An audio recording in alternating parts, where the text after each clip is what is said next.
The Wonderful Wizard of Oz by L. Frank Baum. Introduction. Folklore, legends, myths, and fairy tales have followed childhood throughout the ages, for every healthy youngster has a wholesome and instinctive love for stories fantastic, marvelous, and manifestly unreal. The winged fairies of Grimm and Andersen have brought more happiness to childish hearts than all other human creations.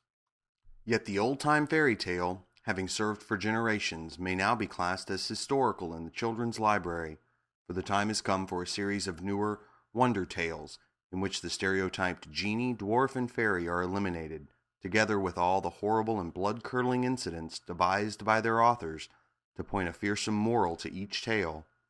Modern education includes morality. Therefore, the modern child seeks only entertainment in its wonder tales and gladly dispenses with all disagreeable incident. Having this thought in mind, the story of the Wonderful Wizard of Oz was written solely to please children of today. Dorothy lived in the midst of the great Kansas prairies, with Uncle Henry, who was a farmer, and Aunt Em, who was the farmer's wife. Their house was small, for the lumber to build it had to be carried by wagon many miles. There were 4 walls, a floor, and a roof, which made one room, and this room contained a rusty-looking cook stove, a cupboard for the dishes, a table, 3 or 4 chairs, and the beds. Uncle Henry and Aunt Em had a big bed in one corner, and Dorothy a little bed in another corner. There was no garret at all, and no cellar, except a small hole dug in the ground called a cyclone cellar, where the family could go in case one of those great whirlwinds arose, mighty enough to crush any building in its path. It was reached by a trapdoor in the middle of the floor, from which a ladder led down into the small, dark hole. When Dorothy stood in the doorway and looked around, she could see nothing but the great gray prairie on every side. Not a tree nor a house broke the broad sweep of flat country that reached to the edge of the sky in all directions. The sun had baked the plowed land into a gray mass, with little cracks running through it. Even the grass was not green, for the sun had burned the tops of the long blades until they were the same gray color to be seen everywhere. Once the house had been painted, but the sun blistered the paint and the rains washed it away, and now the house was as dull and gray as everything else.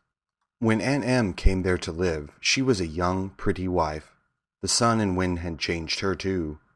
They had taken the sparkle from her eyes and left them a sober gray. They had also taken the red from her cheeks and lips, and they were gray also. She was thin and gaunt, and never smiled now. When Dorothy, who was an orphan, first came to her, Aunt Em had been so startled by the child's laughter that she would scream and press her hands upon her heart whenever Dorothy's merry voice reached her ears, and she still looked at the little girl with wonder that she could find anything to laugh at.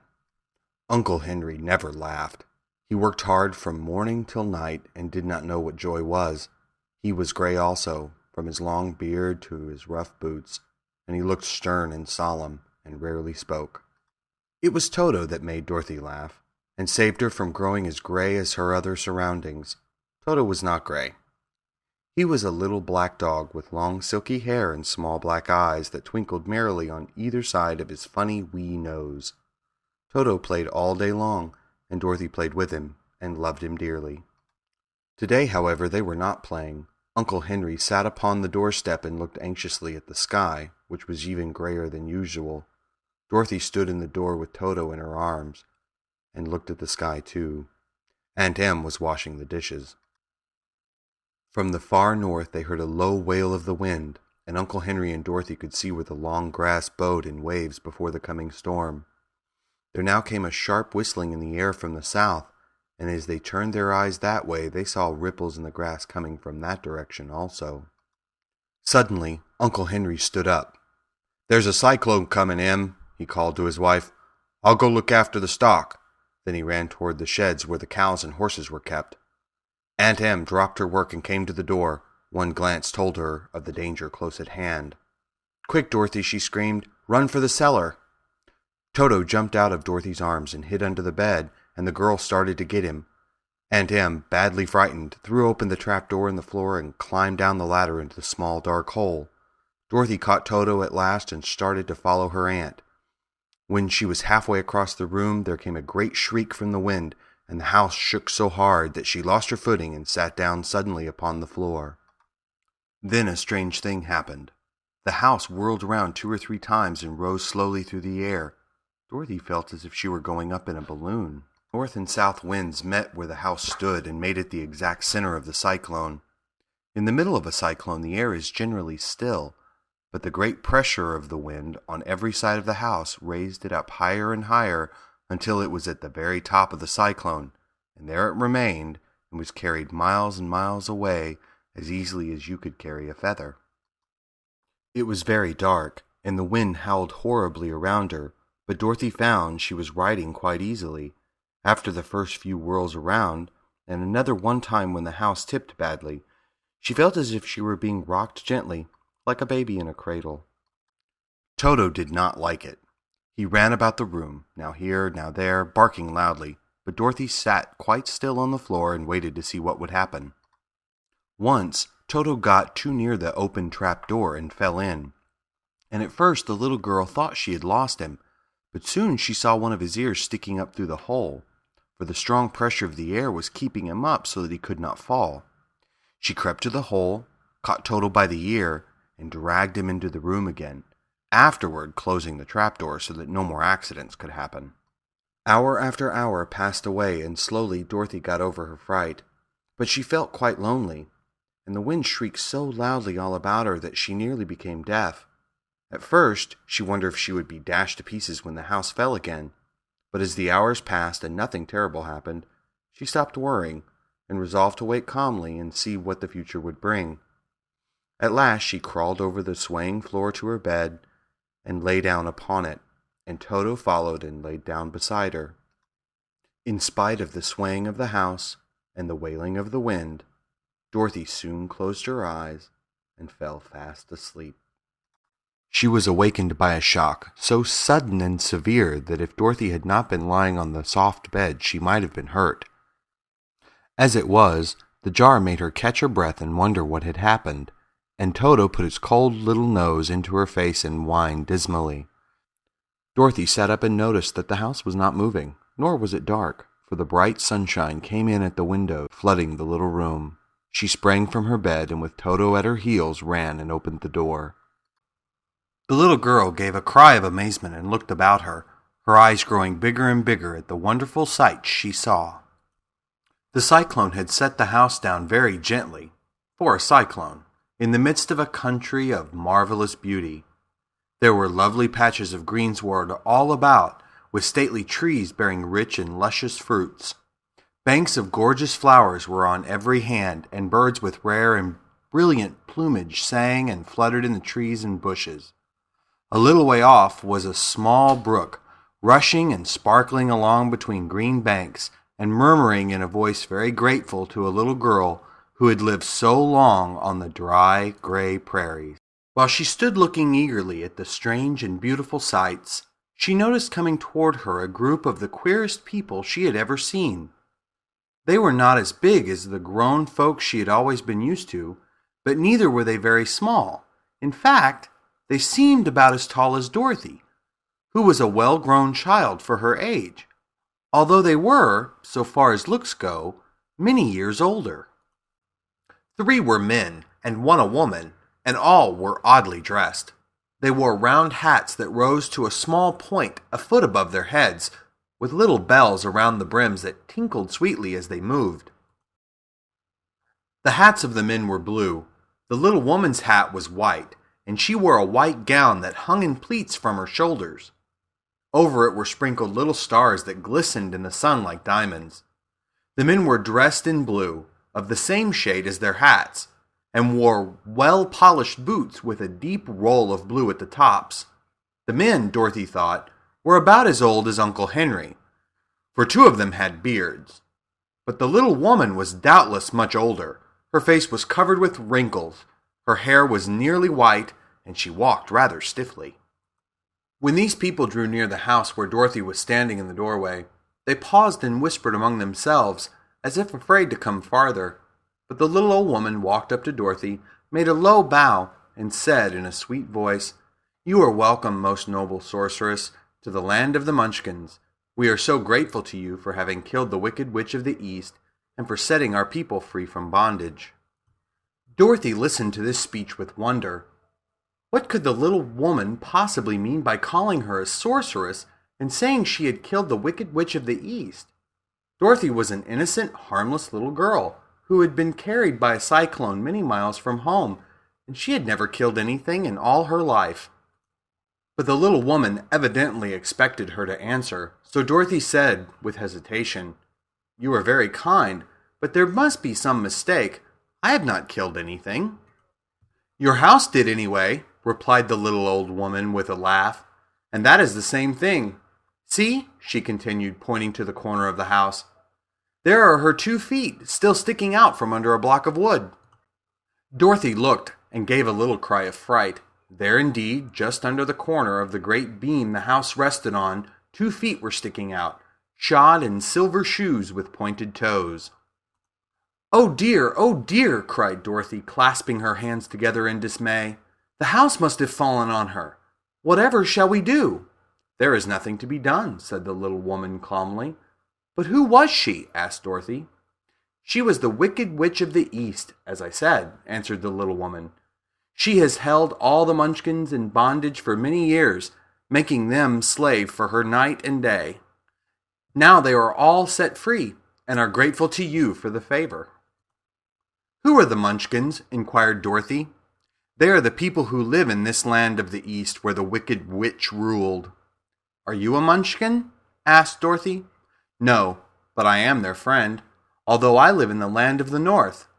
When they saw the Witch of the East was dead, the Munchkins sent a swift messenger to me, and I came at once. I am the Witch of the North." "Oh, gracious!" cried Dorothy. "Are you a real witch?" "Yes, indeed," answered the little woman. "But I am a good witch, and the people love me. I am not as powerful as the Wicked Witch was who ruled here, or I should have set the people free myself." "But I thought all witches were wicked," said the girl, who was half frightened at facing a real witch. "Oh no, that is a great mistake. There were only 4 witches in all the land of Oz, and 2 of them, those who live in the North and the South, are good witches. I know this is true, for I am one of them myself, and cannot be mistaken. Those who dwell in the East and the West were, indeed, wicked witches. But now that you have killed one of them, there is but one wicked witch in all the land of Oz, the one who lives in the West." "But," Dorothy said after a moment's thought, "Aunt Em has told me that the witches were all dead, years and years ago." "Who is Aunt Em?" inquired the little old woman. "She is my aunt who lives in Kansas, where I come from." The Witch of the North seemed to think for a time, with her head bowed and her eyes upon the ground. Then she looked up and said, "I do not know where Kansas is, for I have never heard that country mentioned before. But tell me, is it a civilized country?" "Oh, yes," replied Dorothy. "Then that accounts for it. In the civilized countries, I believe there are no witches left, nor wizards, nor sorceresses, nor magicians. But, you see, the land of Oz has never been civilized, for we are cut off from all the rest of the world. Therefore, we still have witches and wizards amongst us." "Who are the wizards?" asked Dorothy. "Oz himself is the great wizard," answered the witch, sinking her voice to a whisper. "He is more powerful than all the rest of us together. He lives in the City of Emeralds." Dorothy was going to ask another question, but just then the Munchkins, who had been standing silently by, gave a loud shout and pointed to the corner of the house where the Wicked Witch had been lying. "What is it?" asked the little old woman, and looked and began to laugh. The feet of the dead witch had disappeared entirely, and nothing was left but the silver shoes. "She was so old," explained the Witch of the North, "that she dried up quickly in the sun. That is the end of her. But the silver shoes are yours, and you shall have them to wear." She reached down and picked up the shoes, and after shaking the dust out of them, handed them to Dorothy. "The Witch of the East was proud of those silver shoes," said one of the Munchkins, "and there is some charm connected with them, but what it is we never knew." Dorothy carried the shoes into the house and placed them on the table. Then she came out again to the Munchkins and said, "I am anxious to get back to my aunt and uncle, for I am sure they will worry about me. Can you help me find my way?" The Munchkins and the witch first looked at one another, and then at Dorothy, and then shook their heads. "At the east, not far from here," said one, "there is a great desert, and none could live to cross it." "It is the same at the south," said another, "for I have been there and seen it. The south is the country of the Quadlings." "I am told," said the third man, "that it is the same at the west, and that country, where the Winkies live, is ruled by the wicked witch of the west, who would make you her slave if you passed her way." "The north is my home," said the old lady, "and at its edge is the same great desert that surrounds this land of Oz. I'm afraid, my dear, you will have to live with us." Dorothy began to sob at this, for she felt lonely among all these strange people. Her tears seemed to grieve the kind-hearted Munchkins, for they immediately took out their handkerchiefs and began to weep also. As for the little old woman, she took off her cap and balanced the point on the end of her nose, while she counted 1, 2, 3 in a solemn voice. At once the cap changed to a slate, on which was written in big white chalk marks, "Let Dorothy go to the City of Emeralds." The little old woman took the slate from her nose, and having read the words on it, asked, "Is your name Dorothy, my dear?"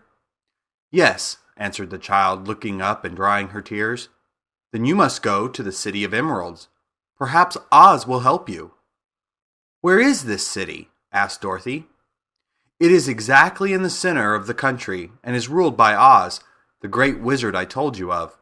"Is he a good man?" inquired the girl anxiously. "He is a good wizard. Whether he is a man or not, I cannot tell, for I have never seen him." "How can I get there?" asked Dorothy. "You must walk.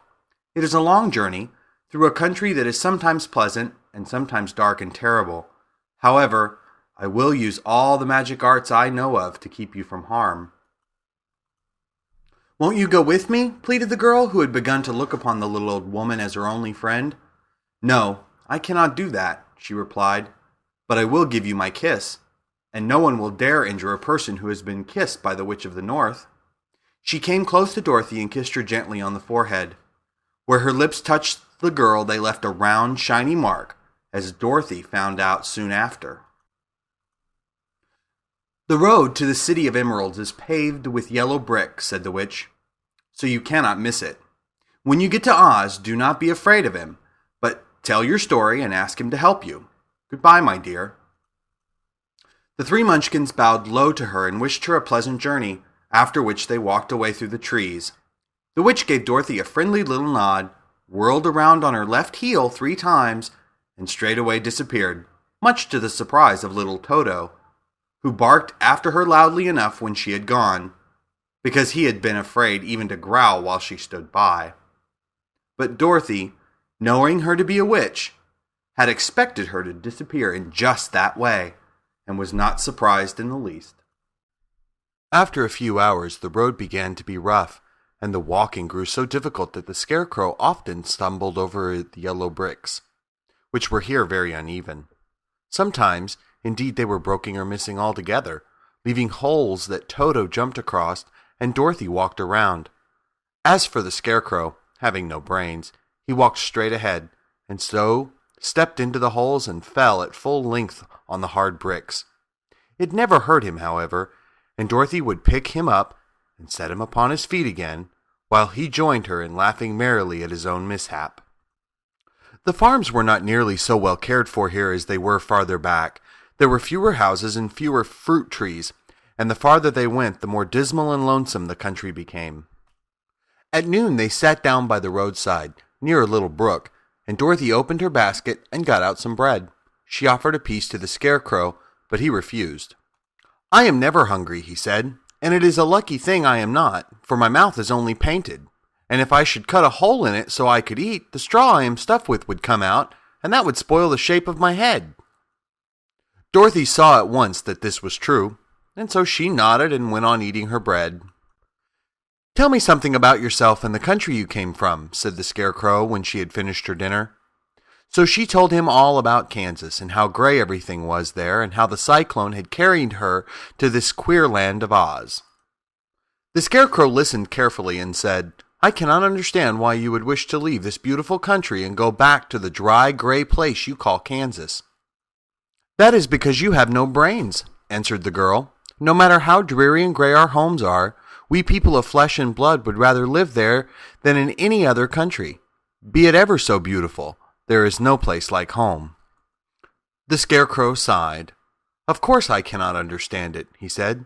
"If your heads were stuffed with straw, like mine, you would probably all live in the beautiful places, and then Kansas would have no people at all.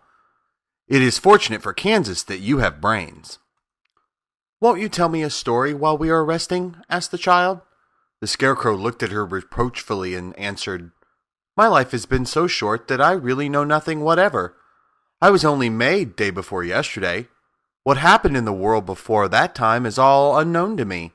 Luckily, when the farmer made my head, one of the first things he did was to paint my ears, so that I heard what was going on. There was another Munchkin with him, and the first thing I heard was the farmer saying, 'How do you like those ears?' 'They aren't straight,' answered the other. 'Never mind,' said the farmer. 'They are ears just the same,' which was true enough. 'Now I'll make the eyes,' said the farmer.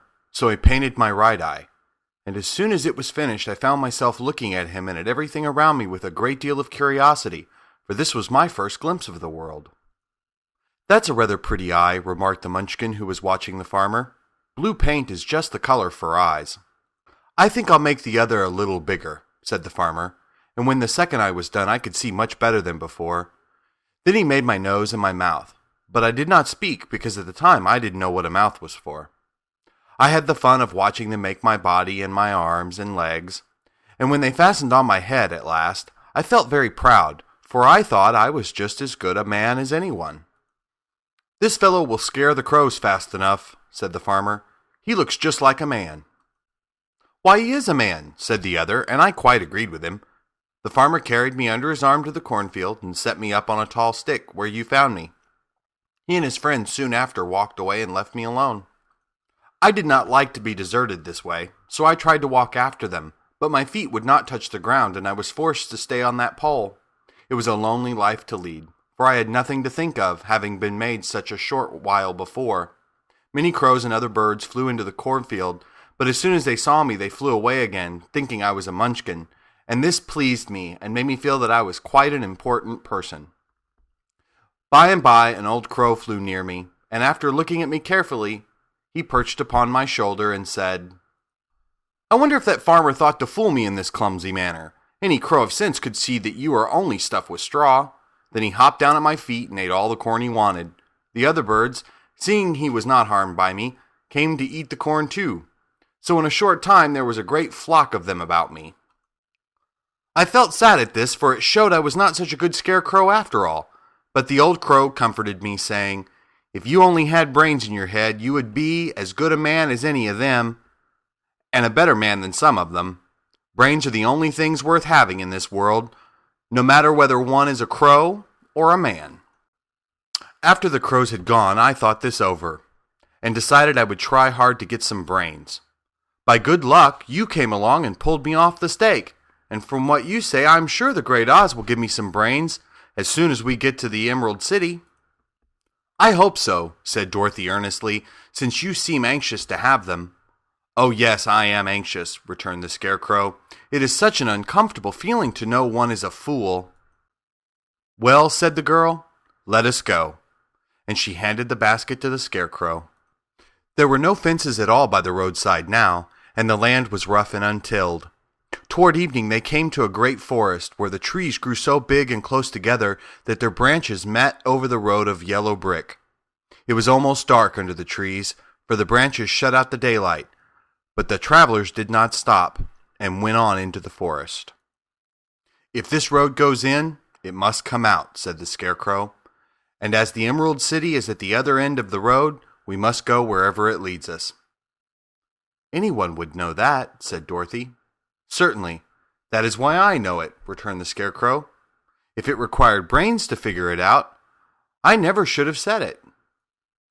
After an hour or so, the light faded away, and they found themselves stumbling along in the darkness. Dorothy could not see at all, but Toto could, for some dogs see very well in the dark, and the Scarecrow declared he could see as well as by day.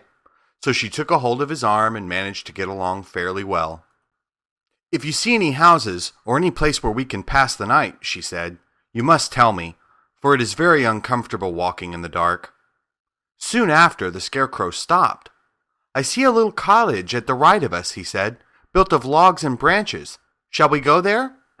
"Yes, indeed," answered the child. "I am all tired out." So the Scarecrow led her through the trees until they reached the cottage, and Dorothy entered and found a bed of dried leaves in one corner. She lay down at once, and with Toto beside her soon fell into a sound sleep. The Scarecrow, who was never tired, stood up in another corner and waited patiently until morning came. When Dorothy awoke, the sun was shining through the trees, and Toto had long been out chasing birds around him and squirrels. She sat up and looked around her, Scarecrow still standing patiently in his corner waiting for her. "We must go and search for water," she said to him. "Why do you want water?" he asked. "To wash my face clean after the dust of the road, and to drink, so the dry bread will not stick in my throat."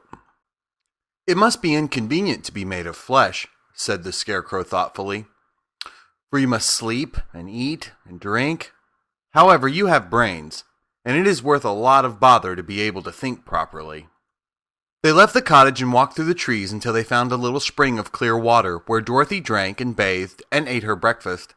She saw there was not much bread left in the basket, and the girl was thankful the Scarecrow did not have to eat anything, for there was scarcely enough for herself and Toto for the day.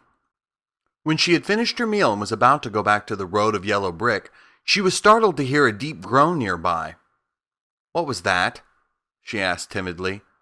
"I cannot imagine," replied the Scarecrow, "but we can go and see." Just then another groan reached their ears, and the sound seemed to come from behind them. They turned and walked through the forest a few steps, when Dorothy discovered something shining in a ray of sunshine that fell between the trees. She ran to the place and then stopped short, with a little cry of surprise. One of the big trees had been partially chopped through, and standing beside it, with an uplifted axe in his hand, was a man made entirely of tin. His head and arms and legs were jointed upon his body, but he stood perfectly motionless, as if he could not stir at all. Dorothy looked at him in amazement, and so did the Scarecrow, while Toto barked sharply and made a snap at the 10 legs, which hurt his teeth. "Did you groan?" asked Dorothy. "Yes," answered the Tin Man, "I did. I've been groaning for more than a year, and no one has ever heard me before or come to help me." "Can I do for you?" she inquired softly, for she was moved by the sad voice in which the man spoke. "Get an oil can and oil my joints," he answered. "They are all rusted so badly that I cannot move them at all. If I am well oiled, I shall soon be all right again. You will find an oil can on a shelf in my cottage." Dorothy at once ran back to the cottage and found the oil can, and then she returned and asked anxiously, "Where are your joints?" "Oil my neck first," replied the Tin Woodman. So she oiled it, and as it was quite badly rusted, the Scarecrow took a hold of the tin head and moved it gently from side to side until it worked freely, and then the man could turn it himself. "Now oil the joints in my arms," he said, and Dorothy oiled them, and the Scarecrow bent them carefully until they were quite free from rust and as good as new. The Tin Woodman gave a sigh of satisfaction and lowered his axe, which he leaned against the tree. "This is a great comfort," he said. "I have been holding that axe in the air ever since I rusted, and I'm glad to be able to put it down at last. Now, if you will oil the joints of my legs, I shall be all right once more."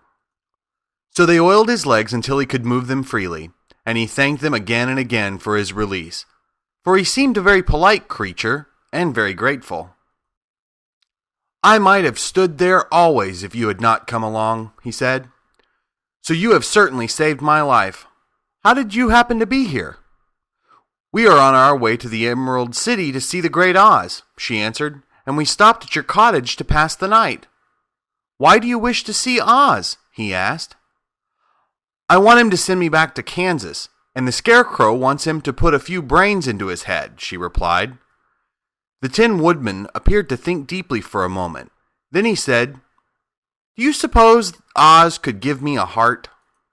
Why, I guess so, Dorothy answered. It would be as easy as to give the Scarecrow brains. True, the Tin Woodman returned. So, if you will allow me to join your party, I will also go to the Emerald City and ask Oz to help me. Come along, said the Scarecrow heartedly, and Dorothy added that she would be pleased to have his company.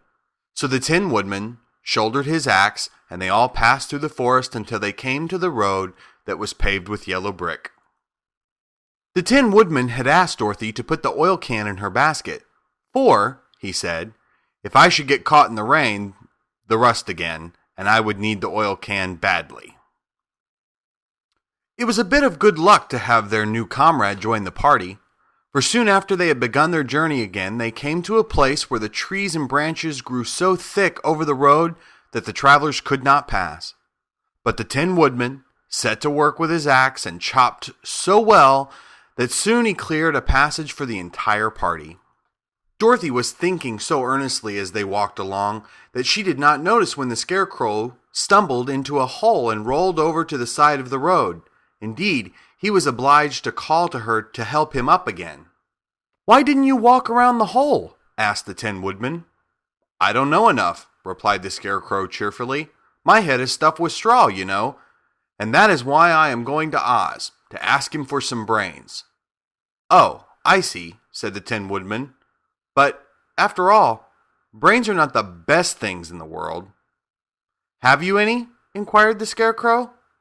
No, my head is quite empty, answered the Woodman. But once I had brains, and a heart also. So, having tried them both, I would much rather have a heart. And why is that? Asked the Scarecrow. I will tell you my story, and then you will know. So while they were walking through the forest, the Tin Woodman told the following story. I was born the son of a woodman who chopped down trees in the forest and sold the wood for a living. When I grew up, I too became a wood chopper. And after my father died, I took care of my old mother as long as she lived. Then I made up my mind that instead of living alone, I would marry, so that I might not become lonely. There was one of the Munchkin girls who was so beautiful that I soon grew to love her with all my heart. She, on her part, promised to marry me as soon as I could earn enough money to build a better house for her, so I set to work harder than ever. But the girl lived with an old woman who did not want her to marry anyone, for she was so lazy she wished the girl to remain with her and do the cooking and the housework. So the old woman went to the Wicked Witch of the East and promised her 2 sheep and a cow if she would prevent the marriage. Thereupon the Wicked Witch enchanted my axe, and when I was chopping away at my best one day, for I was anxious to get the new house and my wife as soon as possible, the axe slipped all at once and cut off my left leg. This at first seemed a great misfortune, for I knew a one-legged man could not do very well as a wood chopper.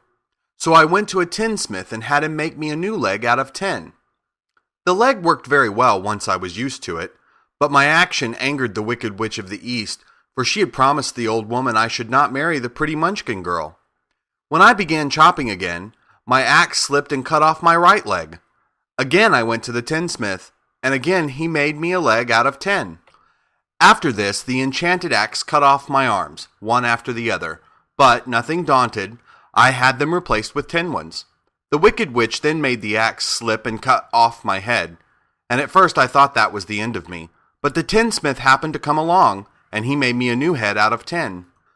I thought I had beaten the Wicked Witch then, and I worked harder than ever, but I little knew how cruel my enemy could be. She thought of a new way to kill my love for the beautiful Munchkin maiden, and made my axe slip again, so that it cut right through my body, splitting me into 2 halves. Once more the tinsmith came to my help and made me a body of tin, fastening my tin arms and legs and head to it, by means of joints, so that I could move around as well as ever. But alas, I had now no heart, so that I lost all my love for the Munchkin girl, and did not care whether I married her or not. I suppose she is still living with the old woman, waiting for me to come after her. My body shone so brightly in the sun that I felt very proud of it, and it did not matter to me now if my axe slipped, for it could not cut me. There was only one danger, that my joints would rust. But I kept an oil can in my cottage and took care to oil myself whenever I needed it. However, there came a day when I forgot to do this, and, being caught in a rainstorm, before I thought of the danger my joints had rusted, and I was left to stand in the woods until you came to help me. It was a terrible thing to undergo. During that year I stood there, I had time to think of the greatest loss I had known was loss of my heart. While I was in love, I was the happiest man on earth. But no one can love who has not a heart, and so I am resolved to ask Oz to give me one. If he does, I will go back to the Munchkin maiden and marry her." Both Dorothy and the Scarecrow had been greatly interested in the story of the Tin Woodman, and now they knew why he was so anxious to get a new heart. "All the same," said the Scarecrow, "I shall ask for brains instead of a heart, for a fool would not know what to do with a heart if he had one." "I shall take the heart," returned the Tin Woodman, "for brains do not make one happy, and happiness is the best thing in the world." Dorothy did not say anything, for she was puzzled to know which of her two friends was right, and she decided if she could only get back to Kansas and Aunt Em, it did not matter so much whether the Woodman had no brains and the Scarecrow no heart, or each got what they wanted. What worried her most was that the bread was nearly gone, and another meal for herself and Toto would empty the basket. To be sure, neither the Woodman nor the Scarecrow ever ate anything, but she was not made of tin nor straw, and she could not live unless she was fed. All this time, Dorothy and her companions had been walking through the thick woods. The road was still paved with yellow brick, but these were much covered by dried branches and dead leaves from the trees, and the walking was not at all good. There were few birds in this part of the forest, for birds love the open country where there is plenty of sunshine. But now and then there came a deep growl from some wild animal hidden among the trees. These sounds made the little girl's heart beat fast, for she did not know what made them, but Toto knew, and he walked close to Dorothy's side and did not even bark in return. "How long will it be," the child asked of the Tin Woodman, "before we are out of the forest?" "I cannot tell," was the answer, "for I have never been to the Emerald City, but my father went there once, when I was a boy, and he said it was a long journey through a dangerous country. Although nearer to the city where Oz dwells, the country is beautiful. But I am not afraid so long as I have my oil can, and nothing can hurt the Scarecrow. While you bear upon your forehead the mark of the good witch's kiss, that will protect you from harm." "But Toto," said the girl anxiously, "what will protect him?" "We must protect him ourselves if he is in danger," replied the Tin Woodman. Just as he spoke, there came from the forest a terrible roar, and the next moment a great lion bounded into the road. With one blow of his paw, he sent the Scarecrow spinning over and over to the edge of the road, and then he struck the Tin Woodman with his sharp claws. But, to the lion's surprise, he could make no impression on the tin, although the Woodman fell over in the road and lay still. Little Toto, now that he had an enemy to face, ran barking toward the lion, and the great beast had opened his mouth to bite the dog, when Dorothy, fearing Toto would be killed, and heedless of danger, rushed forward and slapped the lion upon his nose as hard as she could, while she cried out, "Don't you dare bite Toto! You ought to be ashamed of yourself, a big beast like you, to bite a poor little dog!" "I didn't bite him," said the lion as he rubbed his nose with his paw where Dorothy had hit it. "No, but you tried to," she retorted. "You are nothing but a big coward." "I know it," said the lion, hanging his head in shame. "I've always known it, but how can I help it?" "I don't know, I'm sure." "To think of your striking a stuffed man like the poor Scarecrow." "Is he stuffed?" asked the lion in surprise, as he watched her pick up the Scarecrow and set him upon his feet, while she patted him into shape again. "Of course he's stuffed," replied Dorothy, who was still angry. "That's why he went over so easily," remarked the lion. "It astonished me to see him whirl around so. Is the other one stuffed also?" "No," said Dorothy. "He's made of tin." And she helped the Woodman up again. "That's why he nearly blunted my claws," said the lion. "When they scratched it against the tin, it made a cold shiver run down my back." "What is that little animal you are so tender of?" "He is my dog, Toto," answered Dorothy. "Is he made of tin or stuffed?" asked the lion. "Neither. He's, meat dog," said the girl. "Oh, he's a curious animal, and seems remarkably small. Now that I look at him, no one would think of biting such a little thing, except a coward like me," continued the lion sadly. "What makes you a coward?" asked Dorothy, looking at the great beast in wonder, for he was as big as a small horse. "It's a mystery," replied the lion. "I suppose I was born that way. All the other animals in the forest naturally expect me to be brave, for the lion is everywhere thought to be the king of beasts. I learned that if I roared very loudly, every living thing was frightened and got out of my way. Whenever I met a man, I've been awfully scared, but I just roared at him, and he has always run away as fast as he could. If the elephants and the tigers and the bears had ever tried to fight me, I should have run myself. I'm such a coward. But just as soon as they hear me roar, they all try to get away from me, and of course, I let them go." "But that isn't right. The king of beasts shouldn't be a coward," said the Scarecrow. "I know it," returned the lion, wiping a tear from his eyes with the tip of his tail. "It's my great sorrow, and makes my life very unhappy. But whenever there is danger, my heart begins to beat fast." "Perhaps you have heart disease," said the Tin Woodman. "It may be," said the lion. "If you have," continued the Tin Woodman, "you ought to be glad, for it proves you have a heart. For my part, I have no heart, so I cannot have heart disease." "Perhaps," said the lion thoughtfully, "if I had no heart, I should not be a coward." "Have you brains?" asked the Scarecrow. "I suppose so. I've never looked to see," replied the lion. "I am going to the Great Oz to ask him to give me some," remarked the Scarecrow, "for my head is stuffed with straw." "And I am going to ask him to give me a heart," said the Woodman. "And I'm going to ask him to send Toto and me back to Kansas," added Dorothy. "Do you think Oz could give me courage?" asked the Cowardly Lion. "Just as easily as he could give me brains," said the Scarecrow. "Or give me a heart," said the Tin Woodman. "Or send me back to Kansas," said Dorothy. "Then, if you don't mind, I'll go with you," said the lion, "for my life is simply unbearable without a bit of courage." "You will be very welcome," answered Dorothy, "for you will help to keep away the other wild beasts. It seems to me that they must be more cowardly than you are if they allow you to scare them so easily." "They really are," said the lion, "but that doesn't make me any braver, and as long as I know myself to be a coward, I shall be unhappy." So once more the little company set off upon the journey, the lion walking with stately strides at Dorothy's side. Toto did not approve this new comrade at first, for he could not forget how nearly he had been crushed between the lion's great jaws. But after a time he became more at ease, and presently Toto and the Cowardly Lion had grown to be good friends. During the rest of that day there were no other adventures to mar the peace of their journey. Once, indeed, the Tin Woodman stepped upon a beetle that was crawling along the road, and killed the poor little thing. This made the Tin Woodman very unhappy, for he was always careful not to hurt any living creature. And as he walked along, he wept several tears of sorrow and regret. These tears ran slowly down his face and over the hinges of his jaw, and there they rusted. When Dorothy presently asked him a question, the Tin Woodman could not open his mouth, for his jaws were tightly rusted together.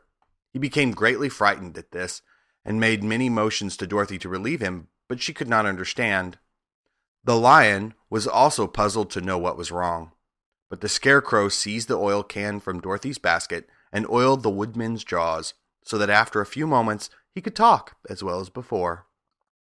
"This will serve me a lesson," he said, "to look where I step, for if I should kill another bug or beetle, I should surely cry again, and crying rusts my jaws so that I cannot speak."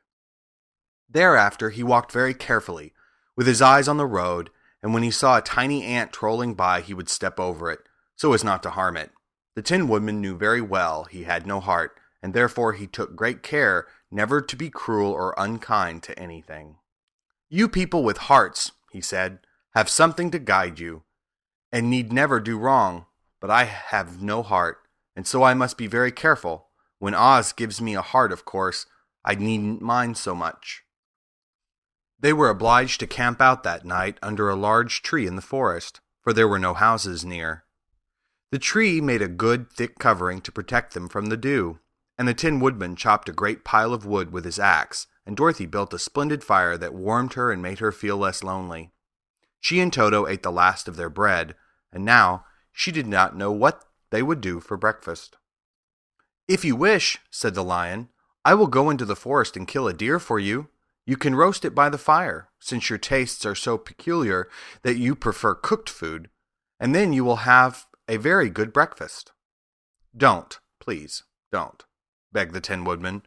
"I should certainly weep if you kill a poor deer, and then my jaws would rust again." But the Lion went away into the forest and found his own supper, and no one ever knew what it was, for he didn't mention it. And the Scarecrow found a tree full of nuts and filled Dorothy's basket with them, so that she would not be hungry for a long time. She thought that this was very kind and thoughtful of the Scarecrow, but he laughed heartily at the awkward way in which the poor creature picked up the nuts. His padded hands were so clumsy, and the nuts were so small that he dropped almost as many as he put in the basket. But the Scarecrow did not mind how long it took him to fill the basket, for it enabled him to keep away from the fire, as he feared a spark might get into his straw and burn him up. So he kept a good distance away from the flames, and only came near to cover Dorothy with dry leaves when she lay down to sleep. These kept her very snug and warm, and she slept soundly until morning. When it was daylight, the girl bathed her face in a little rippling brook, and soon after they all started toward the Emerald City. This was to be an eventful day for the travelers. They had hardly been walking an hour when they saw before them a great ditch that crossed the road and divided the forest as far as they could see on either side. It was a very wide ditch, and when they crept up to the edge and looked into it, they could see that it was also very deep, and there were many big, jagged rocks at the bottom. The sides were so steep that none of them could climb down, and for a moment it seemed that their journey must end. "What shall we do?" asked Dorothy despairingly. "I haven't the faintest idea," said the Tin Woodman, and the Lion shook his shaggy mane and looked thoughtfully. But the Scarecrow said, "We cannot fly, that is certain. Neither can we jump down into the great ditch. Therefore, if we cannot jump over it, we must stop where we are." "I think I could jump over it," said the Cowardly Lion, after measuring the distance carefully in his mind.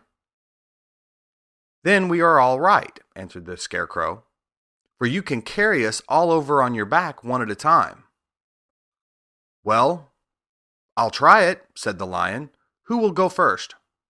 "I will," declared the Scarecrow, "for if you found that you could not jump over the gulf, Dorothy would be killed, or the Tin Woodman badly dented on the rocks below. But if I am on your back, it will not matter so much, for the fall would not hurt me at all." "I am terribly afraid of falling myself," said the Cowardly Lion, "but I suppose there is nothing to do but try it. So get on my back, and we will make the attempt." The Scarecrow sat upon the Lion's back, and the big beast walked to the edge of the gulf and crouched down. "Why don't you run and jump?" asked the Scarecrow. "Because that isn't the way we lions do things," he replied. Then, giving a great spring, he shot through the air and landed safely on the other side. They were all greatly pleased to see how easily he did it, and after the Scarecrow had gotten down from his back, the Lion sprang across the ditch again. Dorothy thought she would go next, so she took Toto in her arms and climbed on the Lion's back, holding tightly to his mane with one hand. The next moment, it seemed as if she were flying through the air, and then, before she had time to think about it, she was safe on the other side. The Lion went back a third time and got the Tin Woodman, and then they all sat down for a few moments to give the beast a chance to rest, for his great leaps had made his breath short, and he panted like a big dog that has been running too long. They found the forest very thick on this side, and it looked dark and gloomy.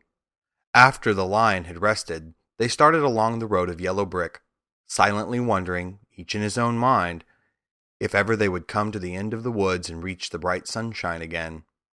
To add to their discomfort, they soon heard strange noises in the depths of the forest, and the Lion whispered to them that it was in this part of the country that the Kalidas lived.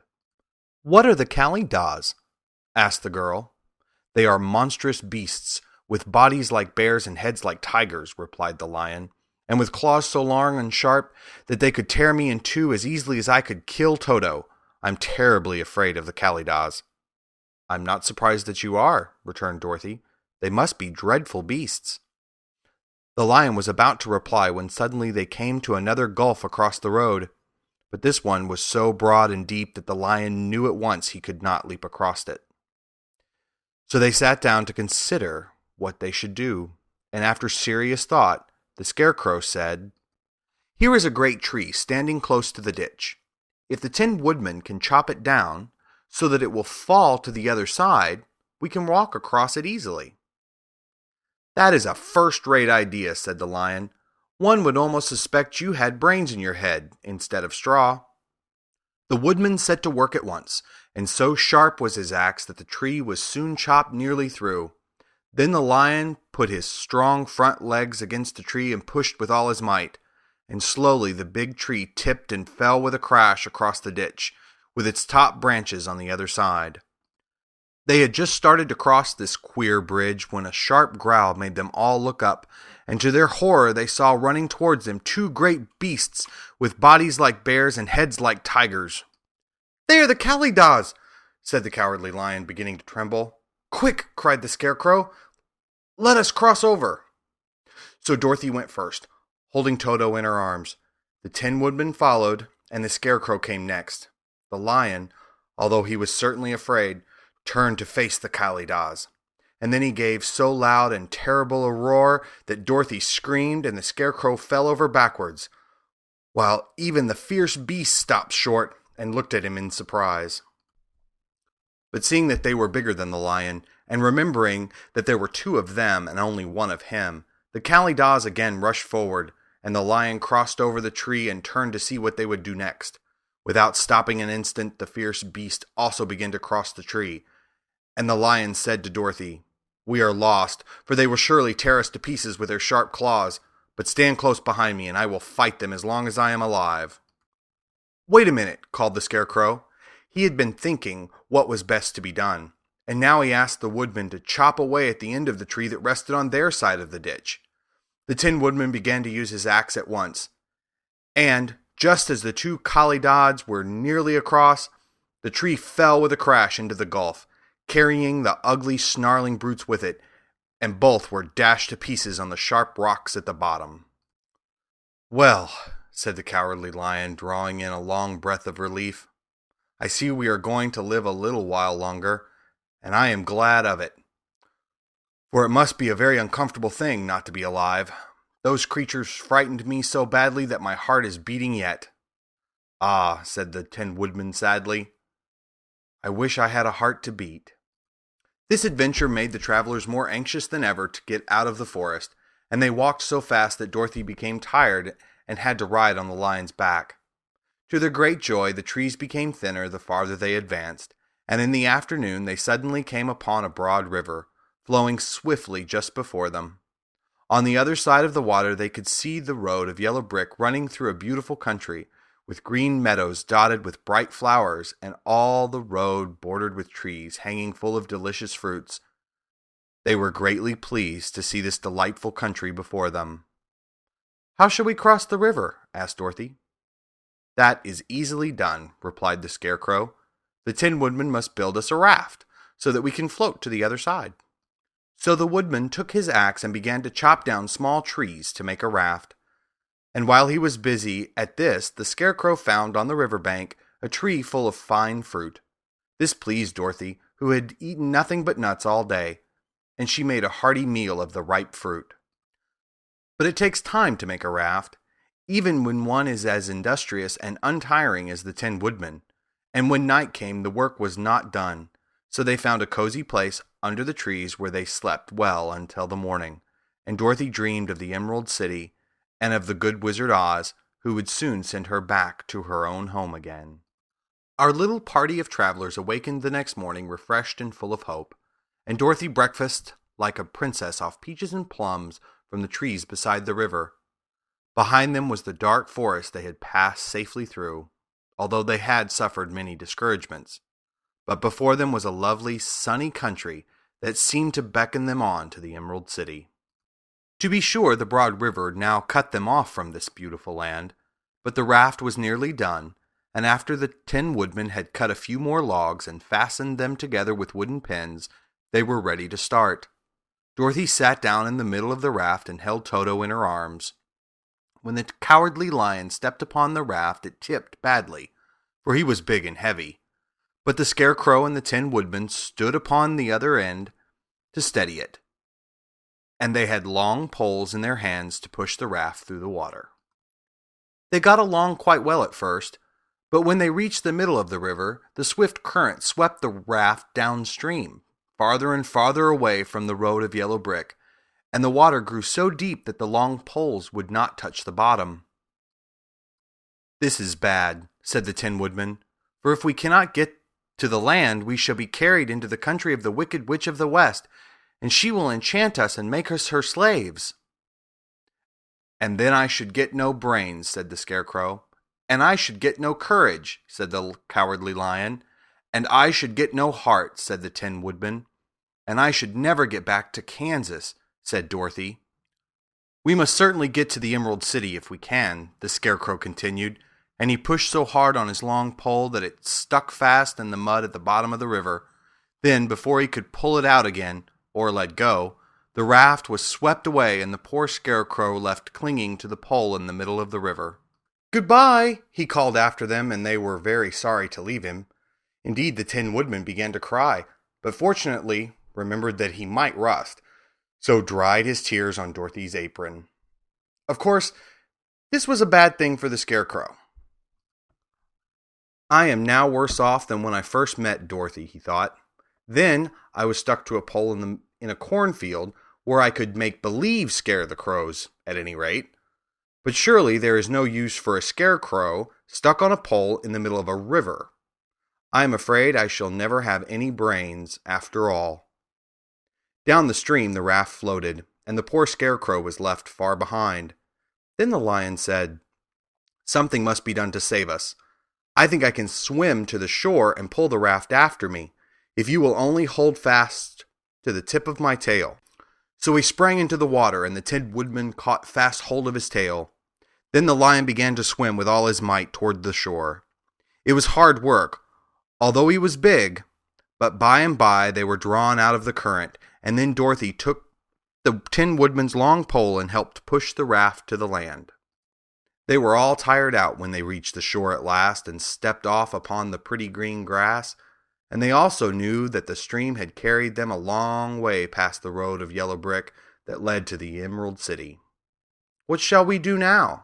asked the Tin Woodman as the Lion lay down on the grass to let the sun dry him. "We must get back to the road in some way," said Dorothy. "The best plan will be to walk along the river bank until we come to the road again," remarked the Lion. So when they were rested, Dorothy picked up her basket, and they started along the grassy bank to the road from which the river had carried them.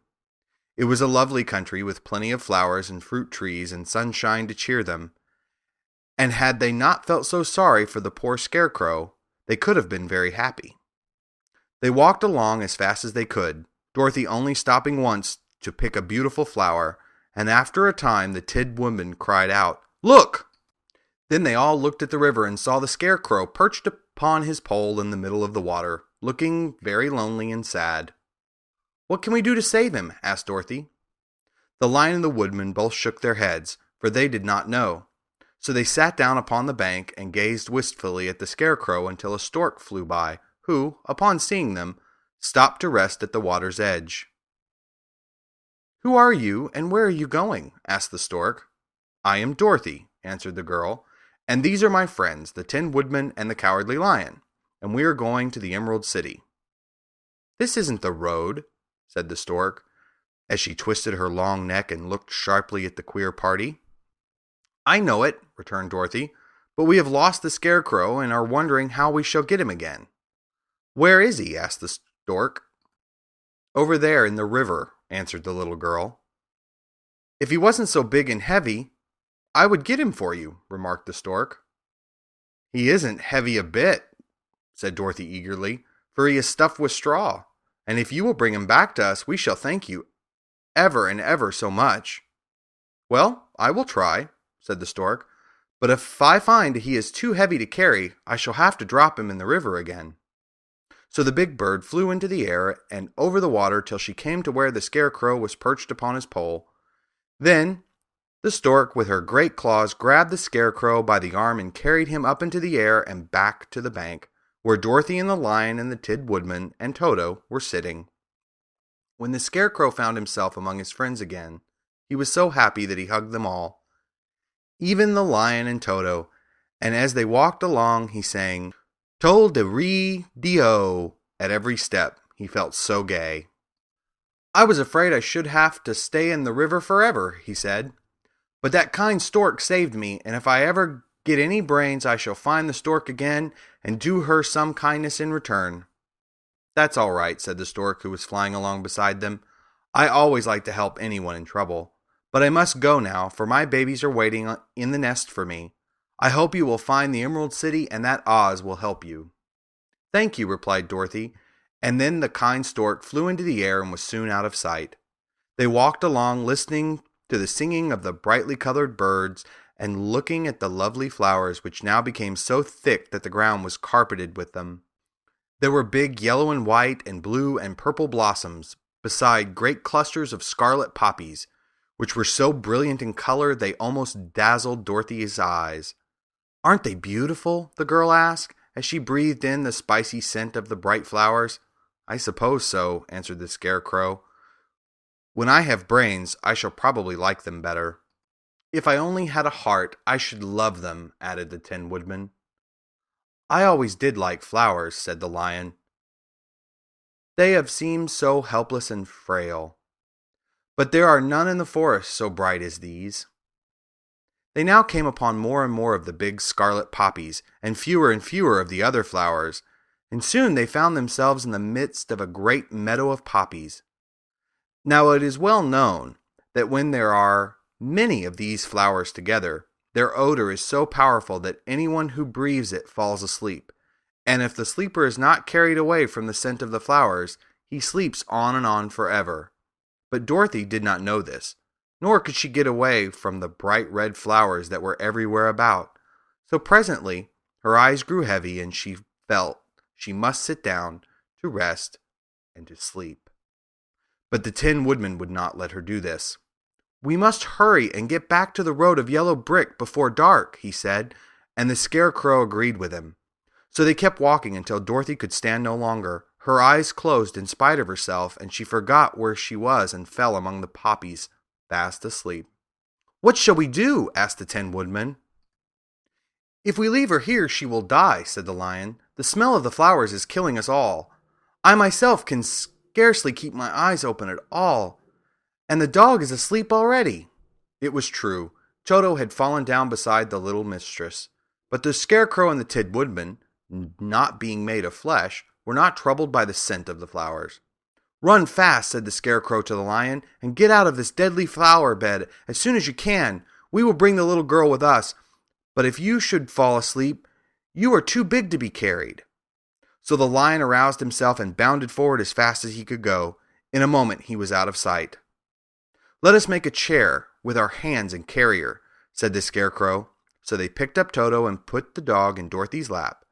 And then they made a chair with their hands for the seat and their arms for the arms, and carried the little girl between them through the flowers. On and on they walked, and it seemed that the great carpet of deadly flowers that surrounded them would never end. They followed the bend of the river, and at last came upon their friend the lion, lying fast asleep among the poppies. The flowers had been too strong for the huge beast, and he had given up at last, and fallen only a short distance from the end of the poppy bed, where the sweet grass spread in beautiful green fields before them. "We can do nothing for him," said the Tin Woodman sadly, "for he is much too heavy to lift. We must leave him here to sleep on forever, and perhaps he will dream that he has found courage at last." "I'm sorry," said the Scarecrow. "The lion was a very good comrade for one so cowardly, but let us go on." They carried the sleeping girl to a pretty spot beside the river, far enough from the poppy field to prevent her breathing any more of the poison of the flowers, and here they laid her gently on the soft grass and waited for the fresh breeze to awaken her. "We cannot be far from the road of yellow brick now," remarked the Scarecrow as he stood beside the girl, "for we have come nearly as far as the river carried us away." The Tin Woodman was about to reply when he heard a low growl, and turning his head, which worked beautifully on hinges, he saw a strange beast bounding over the grass towards them. It was indeed a great yellow wildcat, and the Woodman thought it must be chasing something, for its ears were lying close to its head, and its mouth was wide open, showing 2 rows of ugly teeth, while its red eyes glowed like balls of fire.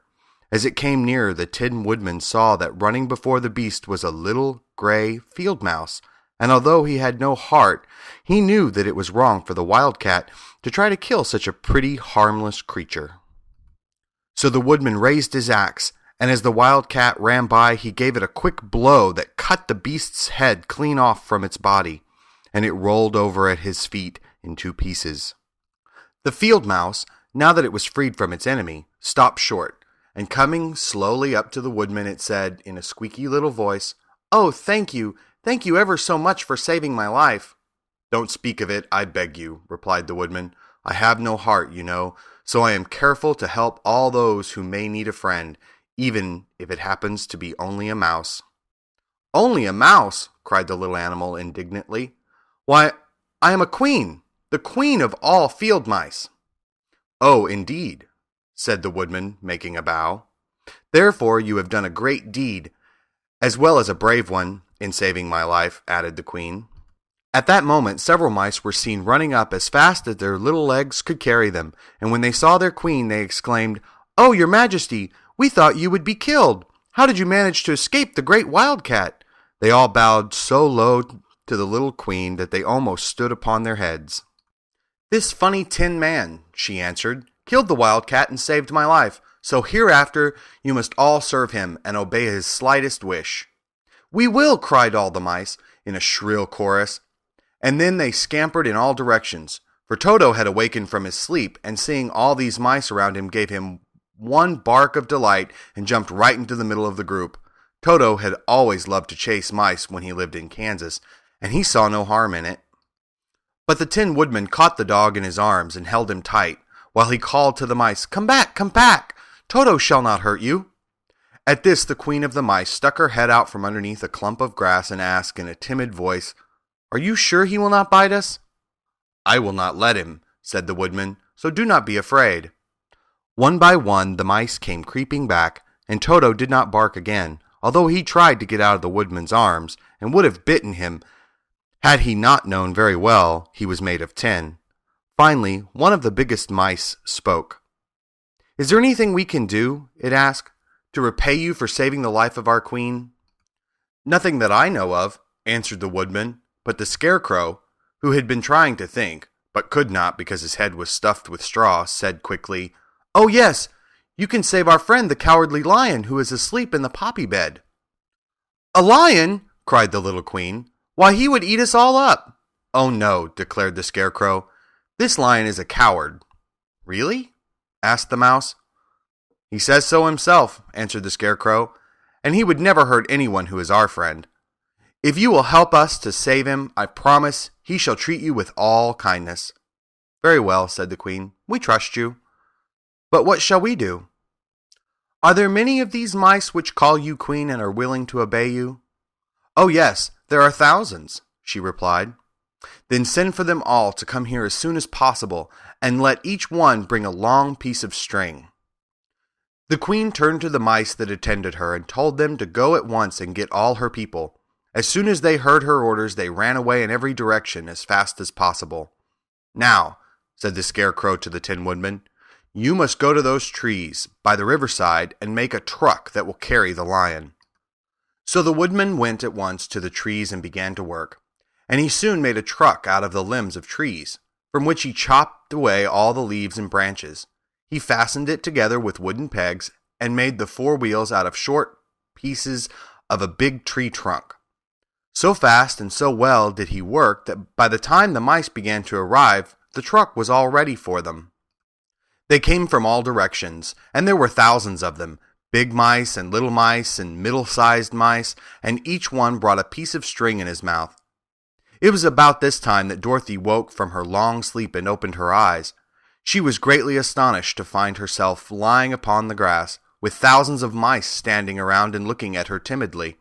But the Scarecrow told her about everything, and turning to the dignified little mouse, he said, "Permit me to introduce you to Her Majesty the Queen." Dorothy nodded gravely, and the Queen made a curtsy, after which she became quite friendly with the little girl. The Scarecrow and the Woodman now began to fasten the mice to the truck, using the strings they had brought. One end of a string was tied around the neck of each mouse, and the other end to the truck. Of course, the truck was 1,000 times bigger than any of the mice who were to draw it. But when all the mice had been harnessed, they were able to pull it quite easily. Even the Scarecrow and the Tin Woodman could sit on it, and were drawn swiftly by their queer little horses to the place where the lion lay asleep. After a great deal of hard work, for the lion was heavy, they managed to get him up on the truck. Then the Queen hurriedly gave her people the order to start, for she feared if the mice stayed among the poppies too long, they also would fall asleep. At first, the little creatures, many though they were, could hardly stir the heavily loaded truck. But the Woodman and the Scarecrow both pushed from behind, and they got along better. Soon they rolled the lion out of the poppy bed to the green fields, where they could breathe the sweet, fresh air again, instead of the poisonous scent of the flowers. Dorothy came to meet them and thanked the little mice warmly for saving her companion from death. She had grown so fond of the big lion she was glad he had been rescued. Then the mice were unharnessed from the truck and scampered away through the grass to their homes. The Queen of the Mice was the last to leave. "If you ever need us again," she said, "come out into the field and call, and we shall hear you and come to your assistance. Goodbye." "Goodbye," they all answered, and away the Queen ran, while Dorothy held Toto tightly, lest he should run after her and frighten her. After this, they sat down beside the lion until he should awaken, and the Scarecrow brought Dorothy some fruit from a tree nearby, which she ate for her dinner. It was some time before the cowardly lion awakened, for he had lain among the poppies a long while, breathing in their deadly fragrance. But when he did open his eyes and roll off the truck, he was very glad to find himself still alive. "I ran as fast as I could," he said, sitting down and yawning, "but the flowers were too strong for me. How did you get me out?" Then they told him of the field mice, and how they had generously saved him from death, and the cowardly lion laughed and said, "I have always thought myself a very big and terrible, yet such little things as flowers came near to killing me, and such small animals as mice have saved my life. How strange it all is! But comrades, what shall we do now?" "We must journey on until we find the road of yellow brick again," said Dorothy, "and then we can keep on to the Emerald City." So the lion, being fully refreshed and feeling quite himself again, they all started upon the journey, greatly enjoying the walk through the soft, fresh grass, and it was not long before they reached the road of yellow brick and turned again toward the Emerald City where the great Oz dwelt. The road was smooth and well paved now, and the country about was beautiful, so that the travelers rejoiced in leaving the forest far behind, and with it the many dangers they had met in its gloomy shades. Once more they could see fences built beside the road, but these were painted green, and when they came to a small house in which a farmer evidently lived, that also was painted green. They passed by several of these houses during the afternoon, and sometimes people came to the doors and looked at them as if they would like to ask questions, but no one came near them, nor spoke to them because of the great lion, of which they were very much afraid. The people were all dressed in a clothing of lovely emerald green color, and wore peaked hats like those of the Munchkins. "This must be the land of Oz," said Dorothy, "and we are surely getting near the Emerald City." "Yes," answered the Scarecrow, "everything is green here, while in the country of the Munchkins blue was the favorite color.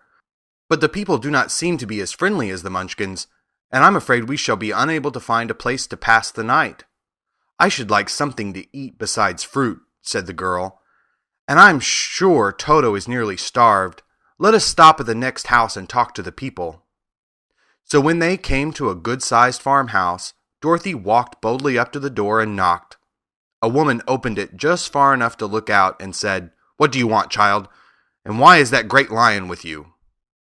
"We wish to pass the night with you, if you will allow us," answered Dorothy.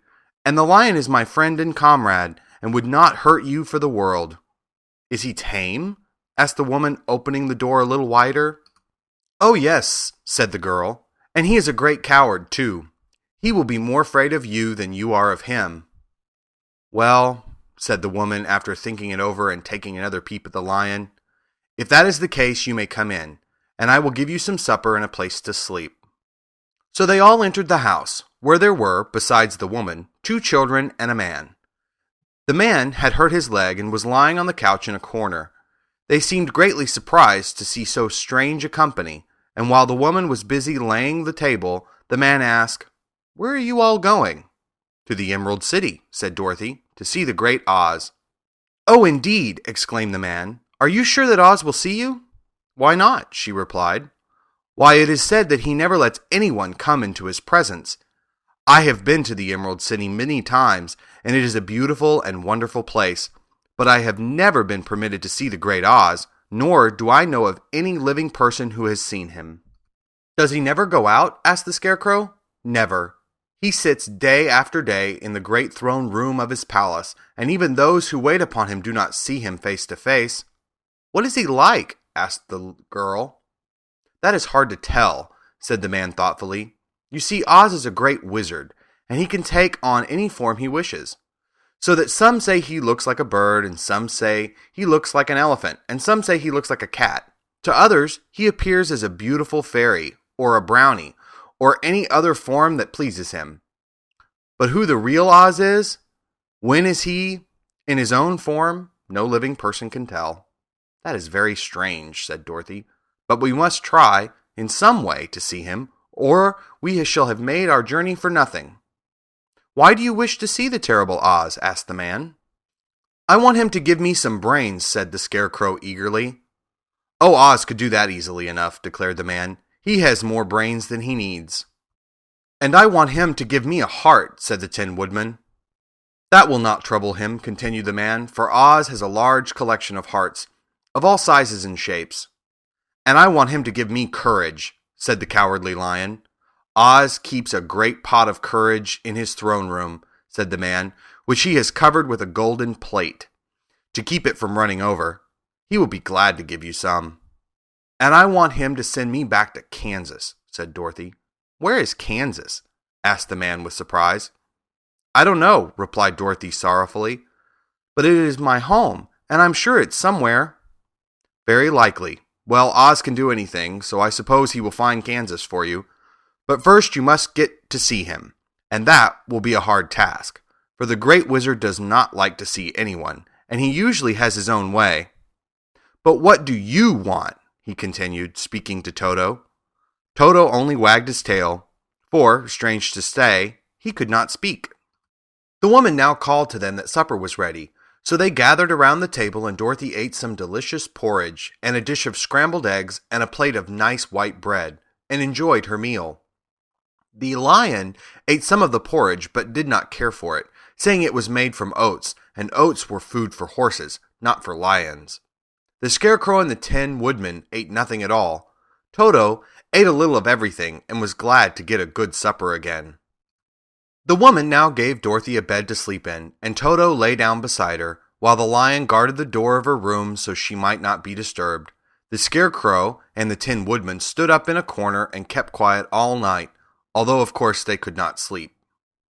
The next morning, as soon as the sun was up, they started on their way, and soon saw a beautiful green glow in the sky just before them.